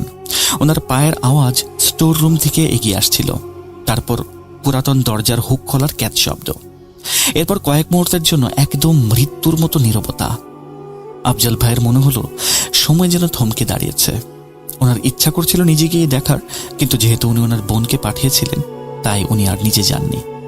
কিছুক্ষণ পর ঝুমা আপুর গলা শোনা গেল, ভাইয়া, এখানে তো কেউ নেই, মনে হয় জানালার ফাঁক দিয়ে বাতাস আসছিল। আফজাল ভাই আর শুয়ে থাকতে পারলেন না। একটা অজানা অস্বস্তি ওনাকে বিছানা ছাড়তে বাধ্য করল। তিনি উঠে বাইরে এলেন। স্টোর রুমের দরজার কাছে ঝুমা দাঁড়িয়ে, ওনার চোখ মুখে ঘুমের রেশ। রুমের ভেতরে ফিলামেন্ট বাল্ব জ্বলছে, যার হলুদ আলোতে রুমটিকে বেশ রহস্যময় লাগছিল। আফজাল ভাই ভেতরে ঢুকলেন। সেই পুরাতন সিন্দুক, মরিচা ধরা টিনের বাক্স, একটা ভাঙা টেবিল, ঘুনে ধরা চেয়ার, নষ্ট সিলিং ফ্যান আর বাচ্চাদের ছোটবেলার একটা ভাঙা সাইকেল, সবকিছুই নিজের জায়গায় একদম স্থির। বাতাসে ন্যাপথলিন এবং পুরাতন কাগজের গন্ধ। ওই রুমে যেন গন্ধ না হয় সেই কারণে ওনারা ন্যাপথলিন রেখেছিলেন। তিনি প্রতিটি জিনিসের কাছে গেলেন, হাত দিয়ে চেক করলেন। বড় কাঠের বাক্সটা খুলে ভেতরের টর্চ লাইট মেরেও চেক করলেন। সামান্য ধুলোবালি এবং মাকড়সার জাল ছাড়া উনি কিচ্ছু খুঁজে পেলেন না। তিনি জানালার গ্রিল ধরে দাঁড়ালেন। দেখলেন সেটাও শক্ত করে আটকানো। তাহলে আওয়াজটা কোত্থেকে এলো? তিনি নিজেই নিজেকে সান্ত্বনা দিলেন, হয়তো কোনো ইঁদুর হবে। মানুষের পায়ের আওয়াজ পেয়ে হয়তো বা লুকিয়ে গেছে। তিনি ঝুমার দিকে তাকিয়ে বললেন, ইঁদুর ছিল হয়তোবা, যা তুই গিয়ে শুয়ে পড়। ঝুমা মাথা নেড়ে সায় দিয়ে চলে গেল। সেই রাতে আফজাল ভাইয়ের ঘুম নষ্ট হয়ে গিয়েছিল ঠিকই, কিন্তু মনের কোনো এক গভীরে ওই একটা খসখস শব্দ এবং হালকা একটা আওয়াজের খচখচানি থেকেই গেল। মানুষের সিক্স সেন্স বা ষষ্ঠ ইন্দ্রিয় বলে একটা ব্যাপার আছে, যা আমাদের বিপদ সম্পর্কে আগাম সতর্ক করতে পারে। আফজাল ভাইয়ের ষষ্ঠ ইন্দ্রিয় হয়তো তাকে বলছিল যে এভরিথিং ইজ নট ফাইন। এরপর বেশ কিছুদিন কেটে গেল। তেমন কোনো সমস্যা নেই, কোনো ধরনের কোনো শব্দ, ছায়া, অদ্ভুত কোনো ঘটনা ঘটেনি। আফজাল ভাইও আস্তে আস্তে সেই রাতের কথা ভুলে গেলেন। কিন্তু মানুষের মন খুব সহজেই বর্তমানের ব্যস্ততায় অতীতকে যেমন ভুলে যায়, ঠিক আগের মতোই সেই একঘেয়ে রুটিনে চলে আসতে শুরু করে। ওই একই সময়ে এমন কিছু ঘটে যা মানুষের জীবনকে আবার বদলে দেয়। একদিন হঠাৎ করে আবার রাতটা অন্যরকম হয়ে গেল। সেই দিনটিও দিনের বেলায় খুব স্বাভাবিক ছিল, কিন্তু রাতের আঁধার নামতেই আবহাওয়া যেন দ্রুত বদলে যেতে শুরু করে। আকাশটা ছিল মেঘলা, বাতাসের শোষ আওয়াজ বাড়ছিল। বাড়ির সবাই তখন গভীর ঘুমে আচ্ছন্ন। ঘড়ির কাঁটা তখন রাত 2টা বা 2:30 হবে, গভীর নিশিরাত যাকে বলে। হঠাৎ আফজাল ভাইয়ের ঘুম ভেঙে গেল একটি অদ্ভুত শব্দে। মনে হচ্ছিল কেউ খুব ভারী কোনো জিনিস, হয়তো কোনো লোহার সিন্দুক বা আলমারি, মেঝের উপর দিয়ে টেনে হিচড়ে এক জায়গা থেকে অন্য জায়গায় নিয়ে যাচ্ছে। তিনি চমকে উঠে বিছানায় বসে পড়লেন। ওনার বুকটা ধরফর করছিল। আওয়াজটা ঠিক সেই স্টোর রুম থেকেই আসছিল। এইবার আওয়াজটা মোটেও হালকা বা ইঁদুরের আওয়াজের মতো শোনাচ্ছিল না। পরিষ্কার বোঝা যাচ্ছিল একজন বা কোনো একজন মানুষ, শক্তিশালী মানুষ ভেতরে আছে, যে সেই রুমের ভারী আসবাবপত্রগুলো একদিক থেকে অন্যদিকে সরাচ্ছে। আফজাল ভাই বিছানা থেকে নামলেন। মেঝেটা বরফের মতো ঠান্ডা। আইরিন আপু ঘুমের ঘরে একবার এপাশ ওপাশ ফিরলেন। আফজাল ভাই খুব সাবধানে চোরের মতো পা টিপে টিপে রুম থেকে বের হলেন।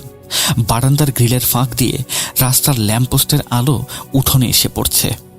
তিনি যতই স্টোর রুমের কাছে যাচ্ছিলেন, আওয়াজটা ততই জোরালো হচ্ছিল। মনে হচ্ছিল ভেতরে রীতিমতো ধস্তাধস্তি হচ্ছে। তিনি দরজার সামনে গিয়ে দাঁড়ালেন, দরজার হাতলটা ধরলেন, বুক ভরে নিঃশ্বাস নিলেন। এরপরে হ্যাচকা টানে দরজাটা খুলে ফেললেন। দরজা খোলার সাথে সাথেই ভেতরে সব একদম কাট করে বন্ধ হয়ে গেল। মানে কেউ মনে হয় সুইচ টিপে শব্দ থামিয়ে দিল। তিনি দ্রুত লাইটের বাটনটাকে প্রেস করলেন। রুমটি আলোকিত হয়ে উঠল। কিন্তু অদ্ভুত, অবিশ্বাস্য ব্যাপার হলো, প্রতিটি জিনিস ঠিক আগের মতোই একই জায়গায় ছিল। সেই সিন্দুক, চেয়ার, টেবিল সব ইঞ্চিতে ইঞ্চিতে একদম ঠিকঠাক। কোথাও কোনো নড়াচড়ার কোনো চিহ্ন নেই। মেঝের ধুলোর আস্তরে কোনো নতুন পায়ের ছাপও নেই। আর রুমের ভেতর একটা গভীর শূন্যতা আর ভারী নিস্তব্ধতা বিরাজ করছিল। এতটাই নিস্তব্ধ যে আফজাল ভাই নিজের হৃৎপিণ্ডের সাউন্ড পর্যন্ত শুনতে পাচ্ছিলেন। তিনি কয়েক মুহূর্ত দরজার চৌকাঠের পাথরের মতো দাঁড়িয়ে রইলেন। ওনার মনে হলো কেউ কি ওনার সাথে মশকরা করছে কিনা, নাকি এটা ওনার মনের ভুল। তিনি ভেতরে ঢুকে আবার সবকিছু নেড়েচেড়ে দেখলেন। সিন্দুকের নিচে, আলমারির পেছনে উকি দিলেন। তন্ন তন্ন করে খুঁজেও কোনো কিছুর হদিস পেলেন না। শুধু একটা জিনিস ওনার নজরে এলো, রুমের ভেতরে বাইরের তুলনায় টেম্পারেচার অনেক বেশি লো, যেন কোনো ডিপ ফ্রিজের দরজা খোলা হয়েছে। তিনি বিভ্রান্ত হয়ে দরজা বন্ধ করলেন এবং রুমে এসে শুয়ে পড়লেন। তিনি মাত্রই শুয়েছেন, চোখের পাতা প্রায় একই হয়েছে, সাথে সাথে সেম আওয়াজ। এবার মনে হলো কেউ মেঝের উপর দিয়ে কিছু একটা ঘষতে ঘষতে দরজার দিকে আসছে। এবার আফজাল ভাই প্রচণ্ড মেজাজ খারাপ করলেন। ভয়কে ছাপিয়ে রাগ উঠে গেল ওনার। তিনি ভাবলেন নির্ঘাত কোনো বন বিড়াল বা খাটাস জাতীয় প্রাণী ভেন্টিলেটর দিয়ে ঢুকে গিয়ে তাদের ট্রেস দিচ্ছে। তিনি রাগে গজগজ করতে করতে পুনরায় উঠলেন, দ্রুত পায়ে গিয়ে দরজা খুললেন এবং লাইট অন করলেন। কিন্তু ঠিক আগের মতোই সবকিছু একেবারে সাইলেন্ট। একটা শব্দও নেই, একেবারে খালি, নিথর এবং নিস্তব্ধ। তিনি মনে মনে একটা গালি দিলেন। রাগে দরজার লকটা সজোরে আটকে দিয়ে এইবার নিজেকে জোর করে ঘুমানোর প্রস্তুতি নিতে শুরু করলেন। কিন্তু সেই রাতে ওনার ঘুমার ভালো হলো না। তিনি সারাটা রাত কান খাড়া করে শুয়ে রইলেন, কিন্তু আর কোনো শব্দ শুনতে পেলেন না। পরের দিন সকালে ফ্যাক্টরিতে যাওয়ার আগে আফজাল ভাই আইরিন আপু এবং বোন ঝুমাকে কড়া নির্দেশ দিয়ে গেলেন। তিনি বলেছিলেন, শোনো, আজ তোমাদেরকে একটা কাজ দেব। ওই যে স্টোর রুমটা আছে না, প্রতিটা ফাইল, বক্স, আসবাবপত্র অ্যান্ড হাঁড়ি পাতেল সব কিছু বের করবা। রুমটা একদম খালি করে ফ্লোর ফিনাইল দিয়ে মুছবা। আমি দেখতে চাই ভেতরে কোনো প্রাণী লুকিয়ে আছে কিনা। আর আমি একটা বিহিত করেই ছাড়বো এটার, because every night I don't like it.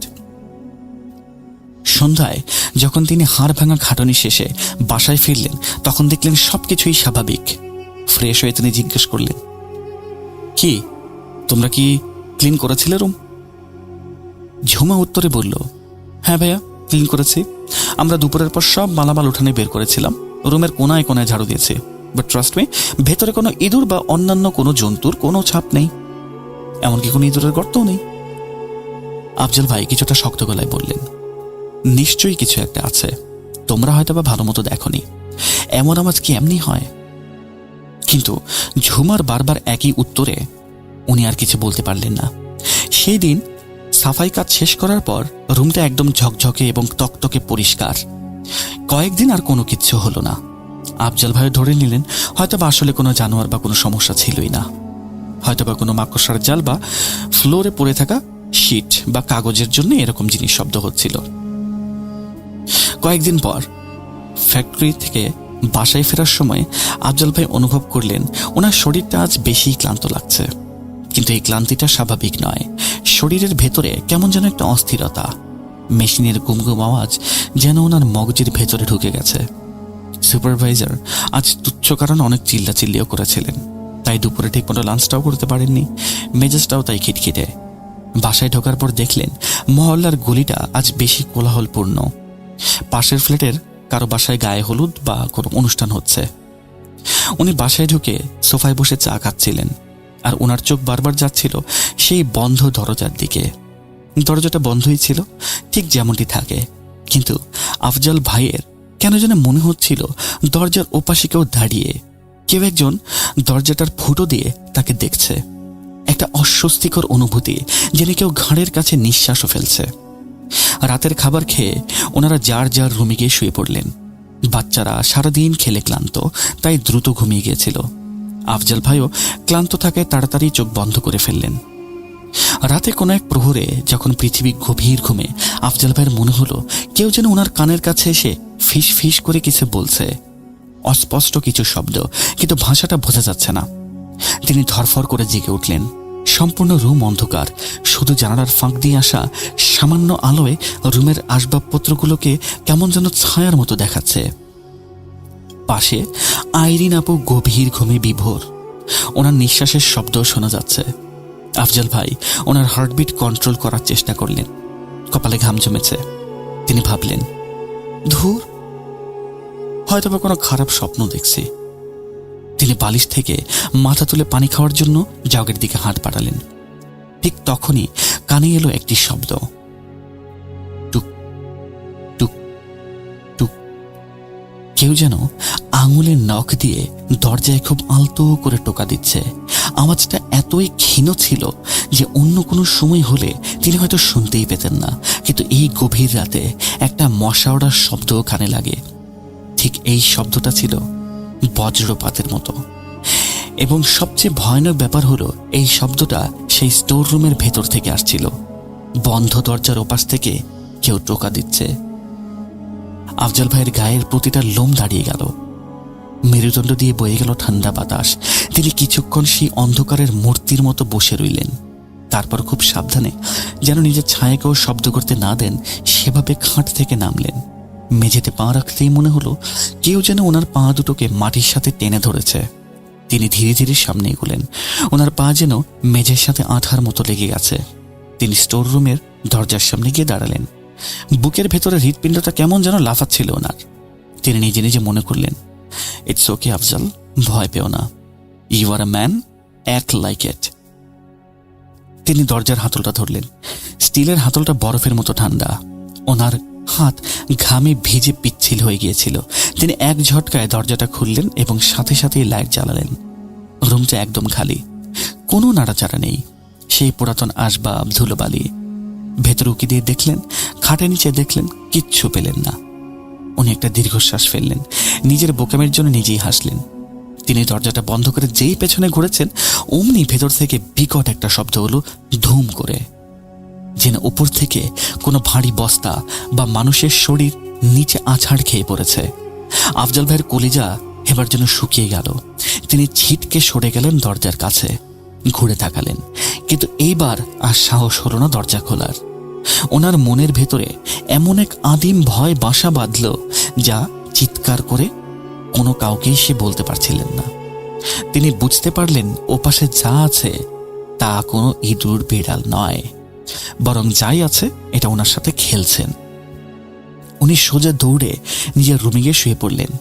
কাঁথা মুড়ে দিয়ে শুয়ে রইলেন, কিন্তু সারা রাত চোখের পাতা এক করতে পারলেন না। প্রতিটা মুহূর্ত মনে হচ্ছিল এই বুঝি দরজা খুলে কেউ বেরিয়ে আসবে। পরের দিনগুলোতে আফজাল ভাই ফ্যাক্টরিতে কাজ করার সময় সব সময় আতঙ্কে থাকতেন। মেশিনের শব্দেও উনি টোকা দেওয়ার সময় মাঝে মাঝে চমকে উঠতেন।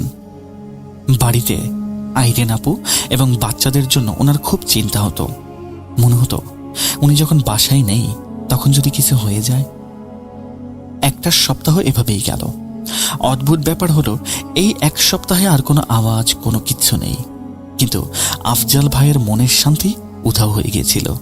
ওনার মনে হচ্ছিল এটা কোনো সাধারণ নীরবতা নয়, কোনো একটা অদৃশ্য শক্তি সবুর করছে, অপেক্ষা করছে, পেশেন্টলি শক্তি সঞ্চয় করছে পরবর্তী আঘাত হানার জন্য। আর সেই ভয়ঙ্কর রাতটি খুব দ্রুতই চলে এলো। সেই বিকেলে ওনাদের বাসায় কিছু মেহমান এসেছিল। আইরিন আপুর বাপের বাড়ির আত্মীয় স্বজন। অনেকদিন পর বাসায় মেহমান আসায় রান্না বান্না হলো, অনেক হাসাহাসি, সবাই মিলে চা নাস্তা খেলেন। আফজাল ভাই নিজেকে খুব স্বাভাবিক দেখানোর অভিনয় করছিলেন, হাসছিলেন, গল্প করছিলেন, যেন কেউ ওনার মনের ভেতরের ঝড়টা বুঝতে না পারে। তিনি চাননি মেহমানদের সামনে এই টাইপের কোনো কথাবার্তা বলে পরিবেশটা নষ্ট হোক। অনেক রাতে মেহমানরা বিদায় নিলেন। গেট লক করলেন সবাই, লাইট অফ করলেন এবং ক্লান্তিময় শরীর নিয়ে শুয়ে পড়লেন। মাঝরাতে, সম্ভবত রাত 3টা হবে, হঠাৎ করে আফজাল ভাইয়ের ওয়াশরুমে যাওয়ার প্রয়োজন পড়ল। তিনি খুব সাবধানে, যেন আইরিন আপুর ঘুম না ভাঙে সেইভাবে মশারি তুলে নামলেন। ওয়াশরুমে গেলেন। শীতের রাত, পানি বরফের মতো ঠান্ডা। অজু করে বাথরুম থেকে বের হলেন। তিনি যখন করিডোর দিয়ে হেঁটে নিজের রুমের দিকে ফিরছিলেন, ঠিক তখনই ওনার কানে আবার সেই আওয়াজটা এলো। তবে এই আওয়াজটি কোনো জিনিস টানার, ঘষানোর বা পড়ার আওয়াজ ছিল না। এটি ছিল সম্পূর্ণ মানুষের গলার আওয়াজ, কোন এক মহিলার কান্নার শব্দ, খুব নিচু স্বরে, অস্পষ্টভাবে, যেন কেউ দেয়ালের ওপাশে বসে ফুঁপিয়ে ফুঁপিয়ে কাঁদছে।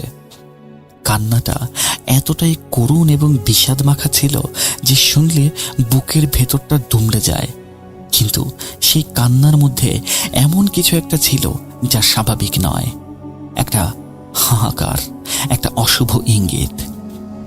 আফজাল ভাইয়ের শরীরে এবার ঘাম পাড়তে শুরু করলো। তিনি দরজার সামনে দাঁড়িয়ে গেলেন। ওনার মনে মনে সূরা ইখলাস এনে উনি পড়তে লাগলেন, আয়াতুল কুরসি সহ।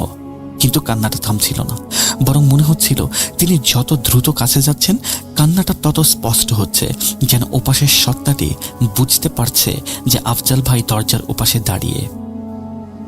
আমি জানি না কেন আফজাল ভাই এতটা ভয় পাওয়ার পরেও সেই রুমের দিকে এগিয়ে গিয়েছিলেন। হয়তো কৌতূহল অথবা কোনো অদৃশ্য আকর্ষণ তাকে টেনে নিয়ে যাচ্ছিল।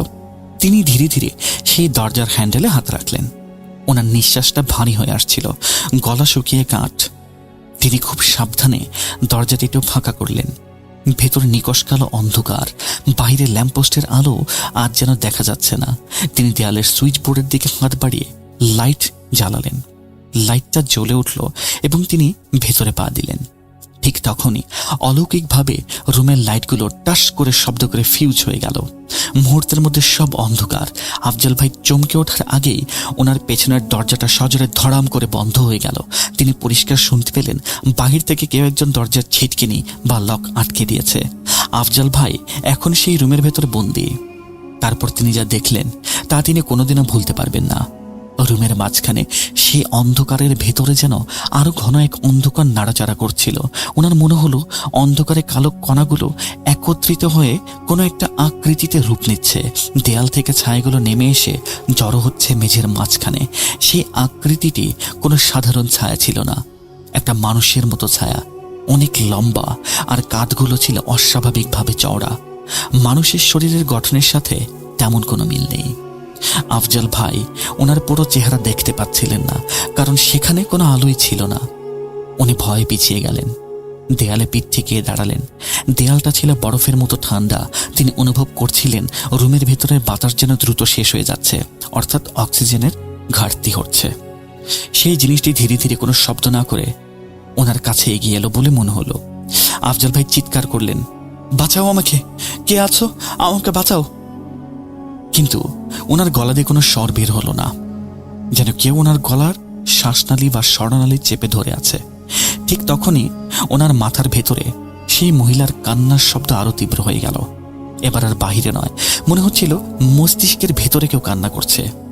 হঠাৎ তিনি অনুভব করলেন কেউ তার ডান হাতে খুব জোরে চাপ দিয়েছে। সেই হাতের কোনো চামড়া বা মাংসের স্পর্শ ছিল না, আগুনের মতো গরম, হাড় কাঁপানো একটা ফিলিংস। তিনি ভাবলেন যে এই অবস্থায় উনি আর বেঁচে থাকতে পারবেন না। উনি বুঝতে পারছিলেন কোনো কিছু একটা তার মুখের কাছে চলে আসছে। উনি খুব বাজে গন্ধ পেতে শুরু করলেন। ঠিক যখন ওনার সহ্যের সীমা ছাড়িয়ে গেল, তখন ওনার কানের কাছে এক বিকট আওয়াজ হলো, যেন কিছু বিস্ফোরিত হয়েছে বা ফেটে গিয়েছে। আফজাল ভাইয়ের চোখের সামনে সব অন্ধকার হয়ে গেল। ওনার শরীর অবশ হয়ে মেঝেতে লুটিয়ে পড়ল এবং তিনি জ্ঞান হারালেন। আফজাল ভাই জানেন না তিনি সেখানে কতক্ষণ বেহুশ হয়ে পড়েছিলেন। সেই অন্ধকার ঘরে সময় যেন থমকেই গিয়েছিল। যখন ওনার সেন্স ফিরে এলো, তখন সবার আগে উনি নিজের শরীরের প্রচন্ড ওজন আর ব্যথা অনুভব করলেন। তিনি চোখ খোলার চেষ্টা করলেন, কিন্তু চোখের পাতাগুলো যেন আটকে গেছে। মাথার ভেতরে অসম্ভব যন্ত্রণা। মনে হচ্ছিল অনেক দূর থেকে মানুষজন ফিস ফিস করে কথা বলছে। উনি ধীরে ধীরে আওয়াজগুলো পরিষ্কার শুনতে পেলেন।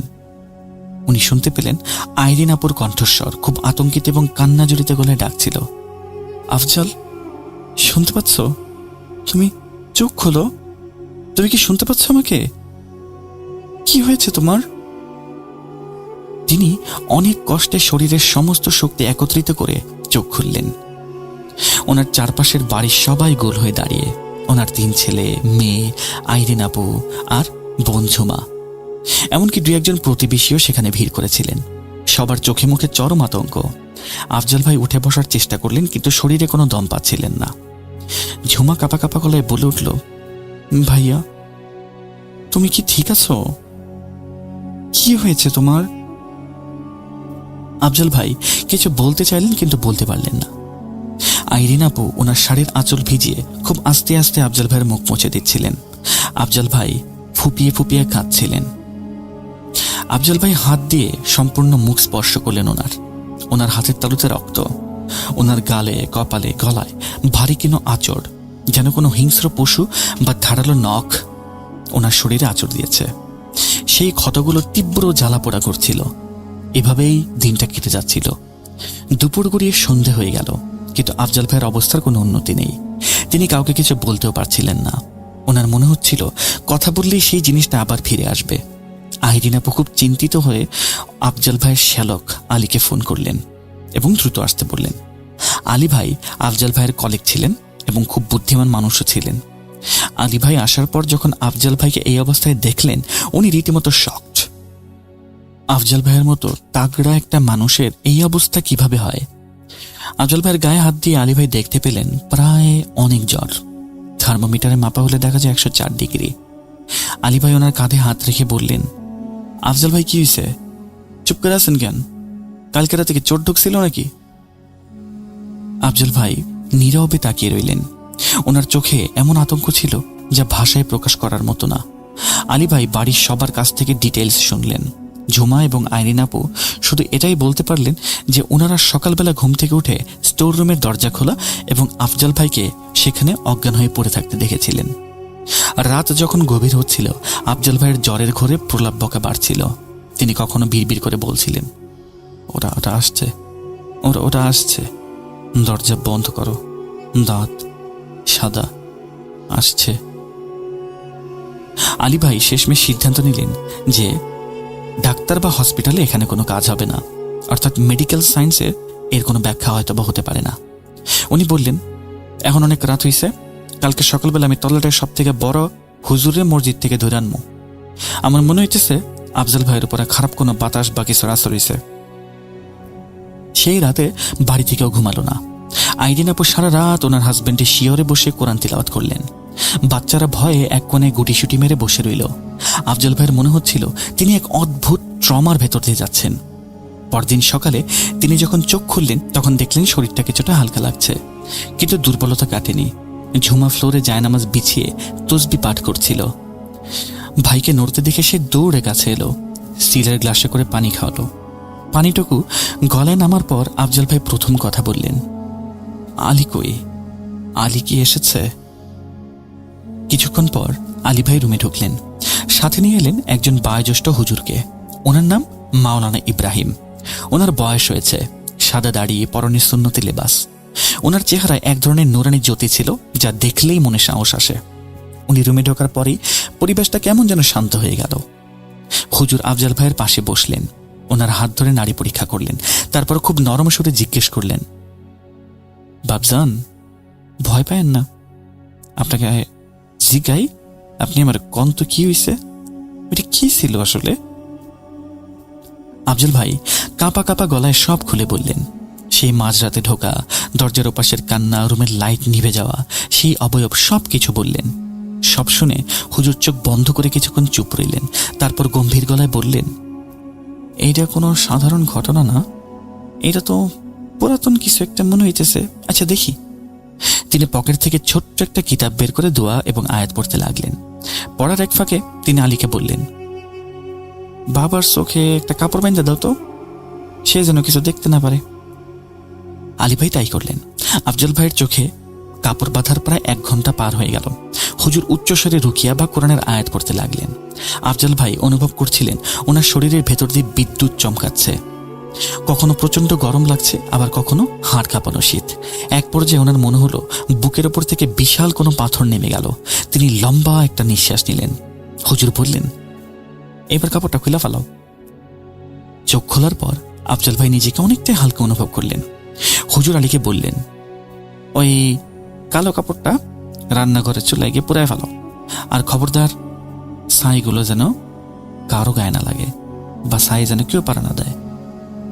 এরপর হুজুর উঠে দাঁড়িয়ে আবার বললেন, এই সমস্যার মূলে যাইতে হইলে আমার ওই স্টোর রুমটাতে যেতে হইব। সবাই পিছিয়ে গেল, কিন্তু হুজুর অভয় দিলেন। তিনি হাতে একটি তসবিহ এবং ছোট কোরআন শরীফ নিয়ে সেই অভিশপ্ত রুমের দিকে এগোলেন। তিনি সবাইকে নির্দেশ দিলেন যে কেউ যেন ভেতরে আসে। হুজুর ভেতরে ঢুকলেন এবং দরজাটা চাপিয়ে দিলেন।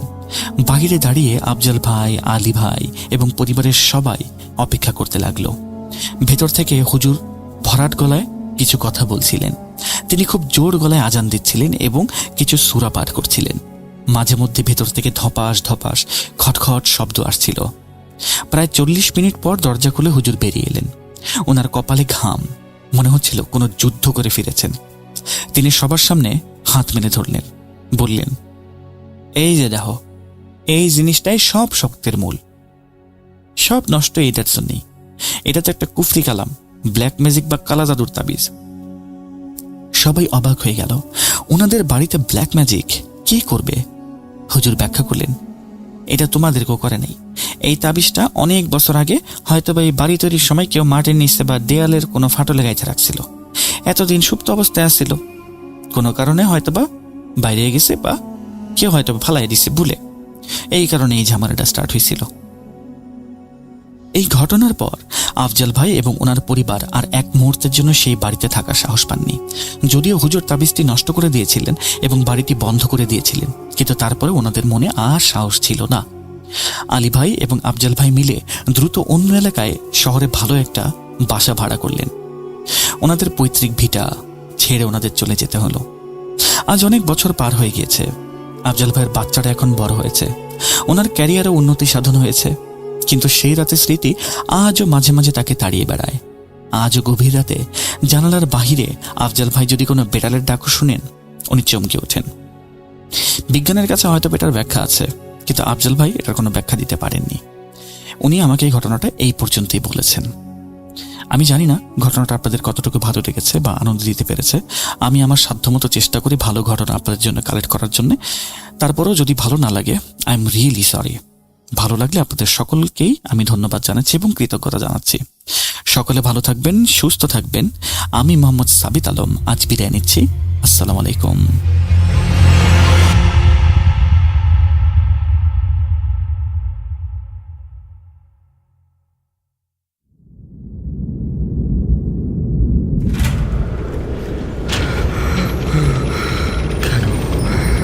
কেন তুমি আসো? আমি শুধু তোমার সাথেই থাকতে চাই। কিভাবে সম্ভব? মৃতদের এই পৃথিবীতে থাকতে নেই। তুমি তুমি চলে যাও, চলে যাও, প্লিজ চলে যাও। সবটাই কি ইলুশন, নাকি অন্য জগতের কেউ কখনো হাজির হয়ে যায় চোখের পলকে? ভূত.com with Russell। Welcome back. আপনাদের সবাইকে স্বাগত জানাচ্ছি আমি রাসেল। আশা করছি আপনারা সবাই ভালো আছেন, ভালোর দলে আছেন। আমিও ভালো আছি আর ভালোর দলে আছি। আপনারা সবাই জানেন যে সামনেই ফেব্রুয়ারি মাস, এবং ফেব্রুয়ারি মাসে আমরা 6 বছর পূর্ণ করব। আর সেই উপলক্ষে আমরা চাই 2 মিলিয়নের এক বিরাট পরিবার হতে। জানি না কতটা সম্ভব হবে, বাট চেষ্টা করে যাচ্ছি। আশা করছি আপনাদের পাশে পাবো। আমরা এখন যেটা করতে চাই, একটা ঘটনায় যেতে চাই, তবে সেটি আমাদের কাছে এসেছে অডিও ক্লিপ আকারে। আশা করছি প্রথম থেকে শেষ পর্যন্ত শুনবেন, ভালো লাগবে আপনাদের। চলুন শুরু করা যাক।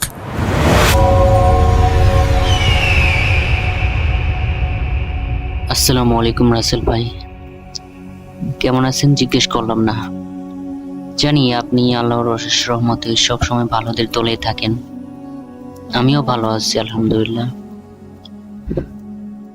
তো ভাইয়া, আমি অনেক আগে থেকেই আপনার ভূত শুনতাম।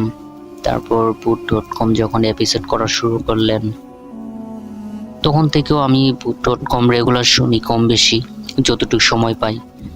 এমনও রাত যায় আমি প্রায় রেগুলারলি শুনি। তো ভাইয়া অনেক দিন ধরে ভাবতেছিলাম আমি একটা ঘটনা শেয়ার করবো আপনার কাছে। অনেক ব্যস্ততার মাঝে থাকি, তাও সময় হয় না, কিন্তু আজ অনেক সময় ম্যানেজ করে অনেক ভেবে চিন্তে একটা ঘটনা শেয়ার করব ভাবলাম। আশা করি সবার মাঝে শেয়ার করবেন। প্রথমে আমার একটু পরিচয় দিয়ে নেই। আমার নাম মোহাম্মদ সীমান্ত, থাকি জামালপুর জেলার সহসিয়াবাড়ি থানার কোন একটা গ্রামে। গ্রামের নামটা বললাম না প্রাইভেসির জন্যে। তো ভাইয়া ঘটনাটা একটা বিয়েকে কেন্দ্র করে, বাকি ঘটনাটুকু আমি ঘটনাতেই শেয়ার করি। তো ভাইয়া সালটা আনুমানিক 2017 কিংবা 18, সঠিক খেয়াল নেই। আমার দুঃসম্পর্কের কাকাতো ভাইয়ের বিয়েকে নিয়ে এই ঘটনাটা। তো আমার ভাইয়া একটা মেয়েকে পছন্দ করতো কলেজ লাইফ থেকেই। আমরা যতদূর শুনলাম ওই মেয়েটাও ভাইয়াকে খুব পছন্দ করতো। তো তারা অনেক দূর আগে যায় সম্পর্কে তাদের। তো মেয়েটা নাকি তাকে একদিন বলে তারা বিয়ে করবে, এমনকি তার ফ্যামিলিতে যেন ভাইয়া তাদের খবর জানায়, মানে বিয়ের প্রস্তাব পাঠায়। তো যেই কথা সেই কাজ, ভাইয়া তাকে অনেক ভালোবাসে, মেয়েটাও ভাইয়াকে অনেক ভালোবাসে। ভাইয়া 7-5 না ভেবে মেয়ের বাড়িতে মানে বিয়ের প্রস্তাব পাঠালো। তো রাসেল ভাইয়া প্রথমে মেয়ের বাবা রাজি হয়নি, কিন্তু মেয়েকে অনেক আদর করে ভালোবাসি, সেই ক্ষেত্রে একটা পর্যায়ে বিয়েতে রাজি হলো। তো ভাইয়া একটা বিষয় ক্লিয়ার করে রাখি, আমার দুঃসম্পর্কের ভাই যাকে ভালোবাসতো, যার সাথে সম্পর্ক রাখতো, তাকে নাকি একটা ছেলে পছন্দ করতো সে কলেজ লাইফ থেকেই। সেই ছেলেটা অনেক পছন্দ করতো, মানে প্রপোজালও করেছিল। তো মেয়েটা নাকি মানা করে দিছিল, তো রাজি হয়নি। তো একটা পর্যায়ে ভাইয়ের সাথে সম্পর্ক হয়, সেই হিসেবে তারা দুজন দুজনকে পছন্দ করে ভালোবাসে, এমনকি বিয়ের দিকেও অনেক এগিয়ে গেছে। তো ভাইয়া সেই ছেলেটা কিভাবে জানি ভাইয়ার হয়তো বা ওর মেয়েটার বিয়ের কথা শুনতে পারে। তো বিয়ের 1 সপ্তাহ আগে মেয়েটাকে মানে ডাকে বাড়ির বাইরে, মেয়েটা যায় না, পরে নানান ধরনের হুমকি দেয়। তারপর মেয়েটা গেছে, তার সাথে দেখা করলো, কথা বললো। তো ওই ছেলেটা নাকি বলছে মানে আমার হবু ভাবিকে যেন এই বিয়েতে রাজি না থাকে, বিয়েটা না করে, না হলে অনেক ক্ষতি করবে ভাবির, আরো অনেক নানান বিষয়ে হুমকি দিত। তো ভাবি এগুলো কথায় কোনো ভয় না পেয়ে তাকে অপমান অপদস্থ করে পাঠিয়ে দেয়। তারপর মাশাআল্লাহ বিয়ে হয়। বিয়েটা মানে বিয়ের সমস্ত কার্যকলাপ শুরু হয়, কেনাকাটা, এক পর্যায়ে বিয়ের দিনও আসে। তো বিয়ের দিন বিয়ে পড়ানো হলো খুব ভালো করে, খাওয়া দাওয়া, তারপর বিদায় নেওয়া, সবকিছু ঠিকঠাক। বাড়িতে আসার পর হুট করে ভাবি যেন কেমন একটা মানে অচেনা ব্যবহার শুরু হলো, যেটা কেউ আমরা কখনো ভাবতে পারিনি যে হুট করে ভাবির এরকম আচরণ দেখা যাবে। তো আমরা প্রথমে তেমন আমলে নিলাম না, ভাবলাম নিজে বাড়ি থেকে অন্য একটা বাড়িতে আসলো, মন খারাপ থাকতেই পারে, এটাই স্বাভাবিক। তো ভাবে 2 দিন কেটে গেল। তো ভাইয়া একদিন আমায় এসে বলতেছে যে তোর ভাবি এরকম এরকম আগে ছিল না, এখন হুট করে এমন হলো, কি সমস্যা? তারপর আপনারা তো জানেনই বিয়ের 3 দিন পর ফির নিতে যায়, বিয়ের ফিরনি বলে। তো এখানে বাড়িতে গিয়ে বাড়িতে থেকে আর আসবে না। ভাইয়ের সাথে অনেক মনোমালিন্য হয়, ভাইকে দেখতে পারে না, নানান কথাবার্তা শোনায়, গালি দেয়। তো এভাবে প্রায় 1 মাসের মতো কেটে গেল। তো ভাইয়া আর ভাইয়ার ফ্যামিলি ওরা বিষয়টা ঠিকভাবে মানতে পারলো না। তারা প্রথমে একটা হুজুরকে দেখালো যে আসলে কি বিষয়টা এমন হুট করে চেঞ্জ হয়ে গেল। তো তো হুজুর বলল তাদের যে ওনাকে একটা মানে ছোটখাটো একটা জাদুটনা করা হয়েছে, যে কোনো একটা জিন হয়তো বা এরকম উদ্দেশ্য কোনো জিনিস দিয়ে, তো তাকে একটা তাবিজ আর পানি পড়া দিয়ে চলে গেছে, এর বেশি কিছু বলেনি। তারপর ভাবি কিছুটা স্বাভাবিক হয়, আবার আমাদের ভাইয়ার বাসায় আনে। তো বেশ কয়েকদিন খুব নর্মালি যাচ্ছিল, কিন্তু হুট করে প্রায় 1 থেকে 1.5 মাস পর হুট করে ভাবির নাকি খুব বাজে অবস্থা হয়ে যায়। তো ভাই আমায় কল দেয়, আমি যাই, আমার বন্ধুরা মিলে যাই। যাওয়ার পরে দেখি খুব করুণ অবস্থা। ভাইয়া কিভাবে বোঝাবো আপনাকে, মানে 2-3 জনও আমরা ধরে রাখতে পারি না, এরকম একটা অবস্থা। তো আমরা একটা আমাদের এলাকার পাশে কবিরাজ, তার নাম বললাম না, তো আমরা কবিরাজকে ডেকে আনি। তো বিশ্বাস করবেন না ভাইয়া, কবিরাজ বাসায় পাড়া দেওয়ার সঙ্গে সঙ্গে বলে এই বাড়িতে একটা অশুভ আত্মা বসবাস করছে, হয়তোবা মানে জিন জাতীয় এমন একটা কথা বলল যে খুব ভয়ানক, এ বাড়িতে কেউ ওটা চালান করছে, কে হতে পারে। তারপর ওই যে ছেলেটার কথা বললাম যে ভাবিকে বিয়েতে মানা করছিল, তো সমস্ত কিছু বলা হলো। তো ওই ছেলেকে আর খুঁজে পাওয়া যায় না। আমরা গেলাম ওদের বাড়িতে, ওরা নেই। শুনলাম ওরা নাকি ঢাকায় থাকে, ঢাকা কোন জায়গা থেকে আমরা সঠিক জানি না, কিন্তু একটা পর্যায়ে তার ফোন নাম্বার নিয়ে আমরা কথা বললাম। প্রথমে সত্যিটা বলিনি, তারপর বলতে বাধ্য হলো। আমরা অনেক চাপ প্রয়োগ করলাম তার ফ্যামিলিতে।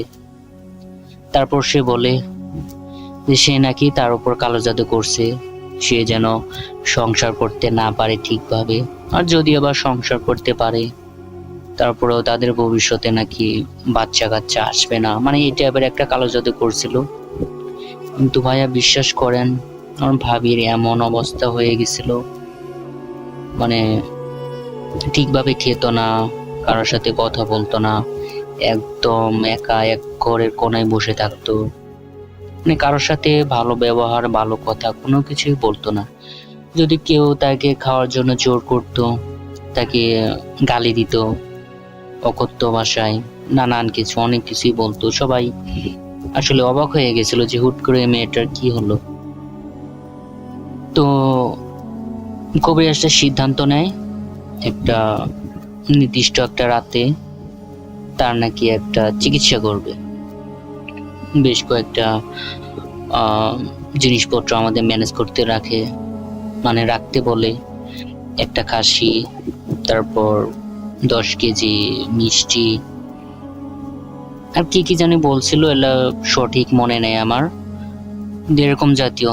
তারপর কবিরাজ আসলো, এসে তার সাথে থাকা কয়েকটা জিন মানে তার ভিতরে চালান করে দিল। আর তখন ভাবির মাঝে তার একটা জিন মানে হাজির হয়ে সমস্ত কিছু বলল যে যে ছেলেটা ওরকে মানে বর্তমান যে জিনটা ভাবির ওপর ভর করে আছে তাকে অনেক বাজেভাবে তার উপরে মানে চালান করা হয়েছিল। একটা মাছ মানে একটা জ্যান্ত একটা মাছের ভিতর বেশ কয়েকটা তাবিজ আর কি কি জানো বলে জাদুটোনা করে মাছের পেট কেটে ওটার ভিতরে দিয়ে তারপর সেলাই করে নাকি আবার নদীতে ছেড়ে দিছিল। তো সেই মাছটা কবিরাজের সেই জিনগুলো মানে উদ্ধার করতে পারেনি। আর 2টা তাবিজ তাদের বাড়ির 2 পাশের 2 কোণায় পুঁতে রেখেছিল। তো ভাইয়া তাবিজ কোন পাশে আছে তারা কেউ বলতে পারে না। তারপর অনেক কষ্টে তাবিজগুলো মানে বের করার মতো সাধ্য হলো। দেখলো এত নিকৃষ্টভাবে একটা মানুষকে কেউ এরকম ভাবে জাদুটোনা হয়তো বা মানে খারাপ কাজে লিপ্ত করায়। তো এইটুকুই ভাইয়া, আসলে মানুষের দ্বারাই এরকম খারাপ কাজ হয় আদৌ আমরা বিশ্বাস করতাম না, শুধু আপনার স্টোরিতে শুনতাম, তারপর মানে এগুলোই বিশ্বাস করতাম, নিজের চোখে দেখিনি কখনো। কিন্তু এটা দেখে নিজের চোখকে বিশ্বাস করতে একটু সক্ষম হলাম যে না, যে আদৌ জাদুটোনা, জিন অথবা শয়তান বলতে কিছু আছে। আশা করি ভাইয়া ঘটনাটা সবার মাঝে শেয়ার করবেন। ঘটনাটা কতটুকু গুছিয়ে বলতে পারলাম জানি না, কিন্তু বিশেষ করে এটা 100% সত্য একটা ঘটনা। যদি ঘটনাটা কখনো সিলেক্টেড হয় অবশ্যই জানাবেন, আমি অনেক অপেক্ষায় রইব আমার ঘটনা আমি নিজ কানে শোনার জন্যে। আজকে এই পর্যন্তই ভাইয়া।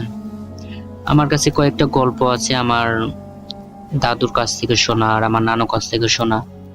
দেখি এটাতে কেমন অনুপ্রেরণা পাই।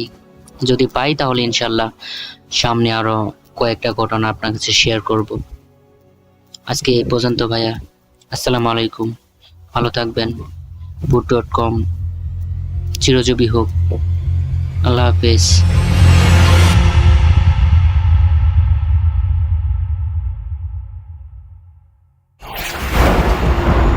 লুকোচুরি খেলবে? লুকোচুরি? You will never be alone.com.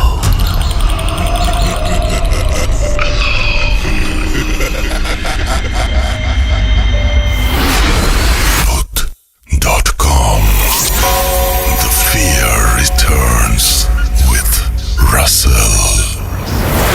Welcome back. আপনাদের সবাইকে স্বাগত জানাচ্ছি আমি রাসেল। আশা করছি আপনারা সবাই ভালো আছেন, ভালোর দলে আছেন। আমিও ভালো আছি আর ভালোর দলেই আছি। যেভাবে লেখা আছে আমি সেভাবেই পড়ে শোনাচ্ছি। প্রিয় রাসেল ভাই, আসসালামু আলাইকুম। কেমন আছেন জিজ্ঞেস করব না, কারণ আমি জানি আপনি সব সময় ভালোর দলে। আমি আপনার অনেক পুরনো একজন শ্রোতা। সেই 2011 সালে ভূত এফএম শোনা শুরু এবং এখন পর্যন্ত আপনার সাথেই আছি। বেশ কিছু ঘটনা আমার জানা থাকলেও লেখাপড়ার চাপে, সময়ের অভাবে লেখা হয়ে ওঠে না। যেহেতু ঘটনাটি সাম্প্রতিক কালের সত্য একটি ঘটনা, তাই আজ অনেক কষ্টে সময় বের করে লিখে ফেললাম। ঢাকার বাইরে থাকায় স্টুডিওতে আসতে পারবো না বলে ক্ষমা চেয়ে নিচ্ছি। প্রথমেই বলে রাখছি, ঘটনাটা একটু বড়, তবুও যথাসাধ্য ছোট করে লেখার চেষ্টা করছি। গুছিয়ে লিখতে না পারার জন্য আগেই ক্ষমা চেয়ে নিচ্ছি। আমি প্রথমবার ঘটনাটি লিখছি, তাই লেখায় ভুল ত্রুটি হলে ক্ষমা সুন্দর দৃষ্টিতে দেখবেন। তবে ঘটনাটি পড়লে কৃতজ্ঞ থাকব। আর কথা না বাড়িয়ে সরাসরি ঘটনায় চলে যাচ্ছি। প্রথমেই ভূত.com-এর শ্রোতাদের উদ্দেশ্যে বলতে চাই, ঘটনাটি খুবই সাম্প্রতিক কালের এবং একটি সত্য ঘটনা, যার সাক্ষী শত শত মানুষ। ঘটনাটি সিরাজগঞ্জ জেলা সদরে ছনগাছা ইউনিয়নের ডিগ্রিপাড়া গ্রামের কবরস্থানের একটি লাশের ঘটনা। আমাদের বাড়ি থেকে একটু দূরে এক বাড়িতে গাছ কাটাকে কেন্দ্র করে ছোট ছেলে আব্দুল মোমিনের সাথে তার বাবার ঝগড়া শুরু হয়। এক পর্যায়ে পারিবারিক কলহের জের ধরে বড় ভাই, মেজ ভাই ও তার বাবা মিলে আব্দুল মোমিন কাকাকে মারপিট করে গুরুতর আহত করে। ধীরে ধীরে মোমিন কাকার স্বাস্থ্যের অবনতি হলে 3 দিন পর শুক্রবার মোমিন কাকার সেই বড় 2 ভাই ও তার স্ত্রী মিলে মোমিন কাকাকে হাসপাতালে নিয়ে যায়। আমরা জুম্মার নামাজ পড়ে মসজিদ থেকে বের হতেই শুনতে পাই মোমিন কাকা হাসপাতালে মারা গেছে। এদিকে পুরো গ্রাম সহ আশেপাশের গ্রামে ছড়িয়ে পড়ে বাবা ও বড় ভাই মিলে ছোট ছেলেকে মেরে ফেলেছে। বাদেশা জানাজার সময় দেয়া হয়, কিন্তু জানাজার একটু আগে হত্যার তদন্ত করার জন্য পুলিশ আসে এবং তদন্ত শুরু করে দেয়। এদিকে গুড়ি গুড়ি বৃষ্টি শুরু হয়। যেহেতু রাত, তার উপর আইনি ঝামেলার জন্য জানাজা করতেও সময় লাগছিল, তাই এলাকাবাসীরা বাড়ি চলে আসে। এদিকে মোমিন কাকার স্ত্রী ও তার মেয়ের ভবিষ্যতের কথা ভেবে মামলা না করে পারিবারিকভাবে মীমাংসার সিদ্ধান্ত নেওয়া হয়। পরবর্তীতে গুটি কয়েকজন মানুষ রাত 1টার দিকে মোমিন কাকার জানাজা সম্পূর্ণ করে কবরস্থানে দাফন করে। কবরস্থানের পাশ দিয়েই গ্রামের ভেতরের রাস্তা। বলে রাখা ভালো, কবরস্থানের 3 পাশে বাউন্ডারি করা এবং রাস্তার সাথে কবরস্থানের বাউন্ডারির পাশ দিয়েই সবার বাড়িঘর। তাই কবরস্থানের 3 দিকে প্রচুর রঙিন লাইট লাগানো। খুবই সুন্দর, পরিপাটি, পরিষ্কার একটা কবরস্থান। গ্রামের মুরব্বীরা মিলে মোমিন কাকার স্ত্রীকে সঠিক বিচার দিতে ব্যর্থ হন। তখন মোমিন কাকার স্ত্রী আইনি পদক্ষেপ নিলে দাফন করার 41 দিন পর 24শে আগস্ট বৃহস্পতিবার পুলিশ এসে লাশ উত্তোলনের কাজ শুরু করে। সাথে সাংবাদিকও আসে। কবর থেকে লাশ উঠানোর কথা শুনে অল্প সময়ের ব্যবধানেই আশেপাশের 10 থেকে 12 গ্রামের উৎসুক শত শত জনতায় ভরে যায় কবরস্থানের ভেতরে থাকা মসজিদের বাইরের অংশ এবং আমাদের বাড়ির আশেপাশের রাস্তা। ছেলে মেয়ে ময় মুরব্বী সকল শ্রেণীর মানুষে ভরে ওঠে কবরস্থানের বাউন্ডারির বাইরের অংশ। লাশ উঠানোর সময় গুড়ি গুড়ি বৃষ্টি শুরু হয়। যেহেতু দাফনের 41 দিন পার হয়েছে তাই লাশ অর্ধগলিত, চোখ দুটো নষ্ট হয়ে গেছে, শরীর থেকে চামড়া খসে ঝুলে পড়েছে এবং শরীরের অনেক অংশ মুচে গলে খসে গেছে। মাংস পচার বোটকা গন্ধে চারিদিক ভরে যায়। এরপর লাশ পলিথিন দিয়ে পেঁচিয়ে দড়ি দিয়ে বেঁধে ভ্যানে করে নিয়ে চলে যায়। পরের দিন দুপুরের পর এসে অন্য জায়গায় নতুন কবর করে পলিথিনে পেঁচানো অবস্থায় ভ্যান থেকে কবরে ফেলে দেওয়া হয়। কোনোভাবে মাটি চাপা দিয়ে পুলিশ ও মর্গের লোক চলে যান। মূল ঘটনা শুরু হয় লাশ দাফনের 2 দিন পর থেকে। কবরস্থানে যেহেতু সবার বাড়ি আশেপাশে, তাই তখন সবাই একটু ভয় পেতে শুরু করে। আমাদের বাড়ির সাথেই পাশের এক বাড়ির সম্পর্কে কাকা হন। কাকা কাজের সুবাদে বাড়ির বাইরে থাকেন। বাড়িতে চাচি আম্মা একাই থাকেন। বলে রাখা ভালো, চাচি আম্মা অন্তঃসত্ত্বা ছিলেন। প্রথমবার তিনি গর্ভবতী হয়েছেন, তাই ভয়ে তার স্বামীকে বাসায় আসতে বলেন। তো ওনার স্বামী হাতের কাজ সেরে পরদিন রাতে আসবে বলে জানায়। তো পরদিন সন্ধ্যা গড়িয়ে রাত নেমে পড়ে, তবুও তার স্বামী বাড়িতে আসে না। আসতে দেরি হচ্ছে দেখে চাচি আম্মা তার স্বামীর নাম্বারে ফোন দিলে নাম্বার বন্ধ পায়। এদিকে চাচি আম্মা রাত জেগে স্বামী আসার অপেক্ষায় শুয়ে থেকে টিভি দেখছিলেন। হঠাৎ রাত তখন প্রায় 12:30 বাজে। বাইরে কবরস্থানের সামনাসামনি তাদের গেট কেউ নক করছে এবং চাচি আম্মার নাম ধরে 2 বার ডাক দিল। তো ডাক শোনা মাত্র স্বামীর জন্য চিন্তিত হয়ে অপেক্ষায় থাকা চাচি আম্মা খাট থেকে তাড়াহুড়ো করে উঠে দরজা খুলে যেই না উঠোনে বের হয়, পচা বোটকা মাংস পচা গন্ধে তার গা গুলিয়ে আসে। তবুও মুখে আঁচল দিয়ে ঢেকে যেই না বাইরের গেট খোলেন তিনি, যেটা দেখেন সেটা দেখার জন্য তিনি একেবারেই প্রস্তুত ছিলেন না। তিনি দেখেন গত 2 দিন হলো দ্বিতীয়বার দাফন করা সেই মমিন কাকার পচতে শুরু করা অর্ধগলিত লাশ সেখানে দাঁড়িয়ে আছে। যেহেতু তিনি সামনাসামনি ছিলেন, তাই পোস্টমর্টম করার পর কপাল এবং বুকের মাঝ বরাবর যে সেলাই থাকে সেগুলোও তিনি দেখতে পান। তিনি এটা দেখার পরে স্তব্ধ হয়ে সেখানেই দাঁড়িয়ে থাকেন। নড়াচড়া করার শক্তি হারিয়ে ফেলেন। চিৎকার দিয়ে সরে আসার সাহসও তার ছিল না। দাঁড়িয়ে থাকা অবস্থায় চাচি আম্মা দেখলেন সেই লাশটির অর্ধ গলিত ঝুলন্ত চামড়াওয়ালা হাত একটা কবজি শক্ত করে চাপ দিয়ে ধরে আছে এবং বলছে, পানি দে, পানি দে। এইভাবে যখন 3 বার পানি চায়, চাচি আম্মা একটা জোরে চিৎকার দিয়ে অজ্ঞান হয়ে মাটিতে পড়ে যান। তার চিৎকার শুনে আমরা সহ আশেপাশের বাড়ির কয়েকজন বের হয়ে তার গেটের কাছে গিয়ে দেখি উনি গেটের সামনে উপুর হয়ে পড়ে আছেন। এরপর আমরা ধরাধরি করে তাকে ঘরে নিয়ে মাথায় পানি ঢালা শুরু করি। কিছু সময় পর তার স্বামী বাড়িতে এসে দেখতে পান তার স্ত্রী অজ্ঞান হয়ে আছেন। একটু পর জ্ঞান ফিরে আসে এবং চিৎকার দেওয়ার কারণ জিজ্ঞেস করলে তিনি নিজের মুখে এই কথা বলেন। এরপর সবাই যার যার বাড়িতে চলে আসি। পরের দিন সকালে কান্নাকাটি শুনে তাদের বাড়ির দিকে যাই এবং সেই কাকার মুখে শুনি সারা রাত চাচি আম্মার হালকা পেট ব্যথা শুরু হয় এবং সকালে পেট ব্যথা বেড়ে গেলে চাচি আম্মাকে হাসপাতালে নিয়ে যাওয়ার পর ডাক্তার বলেন পেটের ভেতরে বাচ্চা মারা গেছে। এই ঘটনার পর কবরস্থানের আশেপাশে সবাই ভীষণ ভয় পাওয়া শুরু করে। বেশি রাত হলে আর কেউ বের হয় না। তো এইভাবে 2-3 দিন যাওয়ার পরে আমাদের গ্রামের এক ইজি বাইক চালক রাতের ভাড়া শেষ করে, ইজি বাইকের চার্জ খুব সামান্যই ছিল, সেই চার্জ ওই এলাকা দিয়ে বাড়ি ফিরছিলেন। তো কবরস্থানের রাস্তার ঠিক মাঝ বরাবর যখন তিনি আসেন, সেই মুহূর্তে ধপ করে কবরস্থানের 3 পাশের সব লাইটগুলো অফ হয়ে যায় এবং তার ইজি বাইকের চার্জ শেষ হয়ে যায়। সেই মুহূর্তে ইজি বাইকের সামনে লাইট অফ হয়ে যায় স্বভাবত কারণেই এবং ইজি বাইকটি রাস্তায় থেমে যায়। তার মনের ভেতরে অজানা ভয় এসে বাসা বাঁধতে শুরু করে। সে তখন তার পকেট থেকে ফোন বের করে এবং দেখে যে ফোনেও চার্জ নেই। হঠাৎ খেয়াল করে চারপাশে একদম অন্ধকার জমাট বেঁধে গেছে। কারো বাড়ির কোনো আলো কবরস্থানের রাস্তায় এসে পড়ছে না। হঠাৎ ভালো করে খেয়াল করে দেখে তার চারপাশে অন্ধকারের গোমট বাঁধা এক অস্বস্তিকর পরিবেশ সৃষ্টি হয়েছে। সে তখন ইজি বাইকের ভেতরে তার আসনে গিয়ে বসে। এরপর খেয়াল করে কি যেন থপ থপ করে কবরস্থানের ভেতর থেকে গেইটের দিকে দ্রুত আসছে। হঠাৎ সেই মাংস পচা বোটকা গন্ধে ভরে যায় চারপাশ। অন্ধকারের মধ্যে দুটো আগুনের গোলার মতো লাল টকটকে চোখ সে দেখতে পায়। তার বরাবর দাঁড়িয়ে আছে, তাকিয়ে আছে তার দিকে। যেহেতু চারপাশে অন্ধকার, তবুও সেই লাশটাকে স্পষ্ট দাঁড়িয়ে থাকতে দেখতে পাওয়া যায়। এইভাবে থপ থপ পায়ে এগিয়ে আসতে আসতে লাশটা তার গাড়ির একদম কাছে চলে আসে এবং তার দিকে হাত বাড়িয়ে দিয়ে বলে, পানিতে। প্রচণ্ড ভয়ে সে জোরে একটা চিৎকার দিয়ে অজ্ঞান হয়ে যায়। সেই রাতেই সবার সাথে আমারও ঘুম ভেঙে যায় এবং বাইরে বের হয়ে দেখি রাস্তায় অনেক মানুষ দাঁড়িয়ে আছে। সবাই তাকে গাড়ি থেকে নামিয়ে মাথায় পানি ঢালে। বাড়ি যেহেতু কবরস্থান থেকে একটু পাশেই, তাই কয়েকজন মিলে তাকে বাড়িতে দিয়ে আসে। তার জ্ঞান ফিরলে তার কাছ থেকে সেই মুহূর্তের ঘটনা আমরা জানতে পারি। সবাই মিলে এবার মসজিদের ইমাম সাহেবকে সব ঘটনা খুলে বলি। ইমাম সাহেব যেহেতু পাশের গ্রাম থেকে এসে নামাজ পড়ান, তাই পুরো ঘটনা তাকে খুলে বলতে হয়।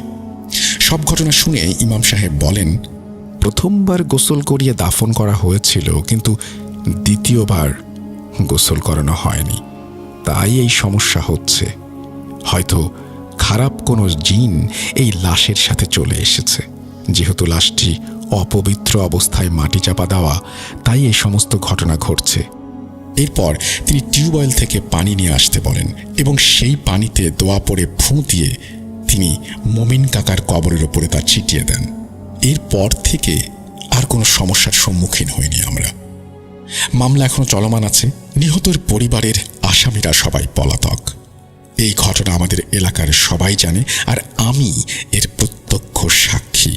কারণ ঘটনা দুটোই ঘটেছিল আমার বাড়ির সাথেই এবং আমি সেখানে উপস্থিত ছিলাম। কবরস্থানের সেই কবর খনন করে লাশ বের করার ভিডিও অনেকেই ফেসবুক, ইউটিউবে শেয়ার করেছেন। লেখাটা হয়তো একটু বড় করে ফেলেছি, ক্ষমা চেয়ে নিচ্ছি। আমার ঘটনা সিলেক্টেড হলে অবশ্যই জানাবেন। তারপর তিনি তার নাম মোহাম্মদ নাইম লিখেছেন এবং ডিগ্রিপাড়া ছোনগাছা সিরাজগঞ্জ থেকে তিনি এই ঘটনা লিখছেন। থ্যাংক ইউ সো মাচ আপনার ঘটনার জন্য। না, ঘটনাটি বড় হয়নি, যতটুকু সময় লাগবে আপনার ততটুকু সময় তো আপনি নেবেনই।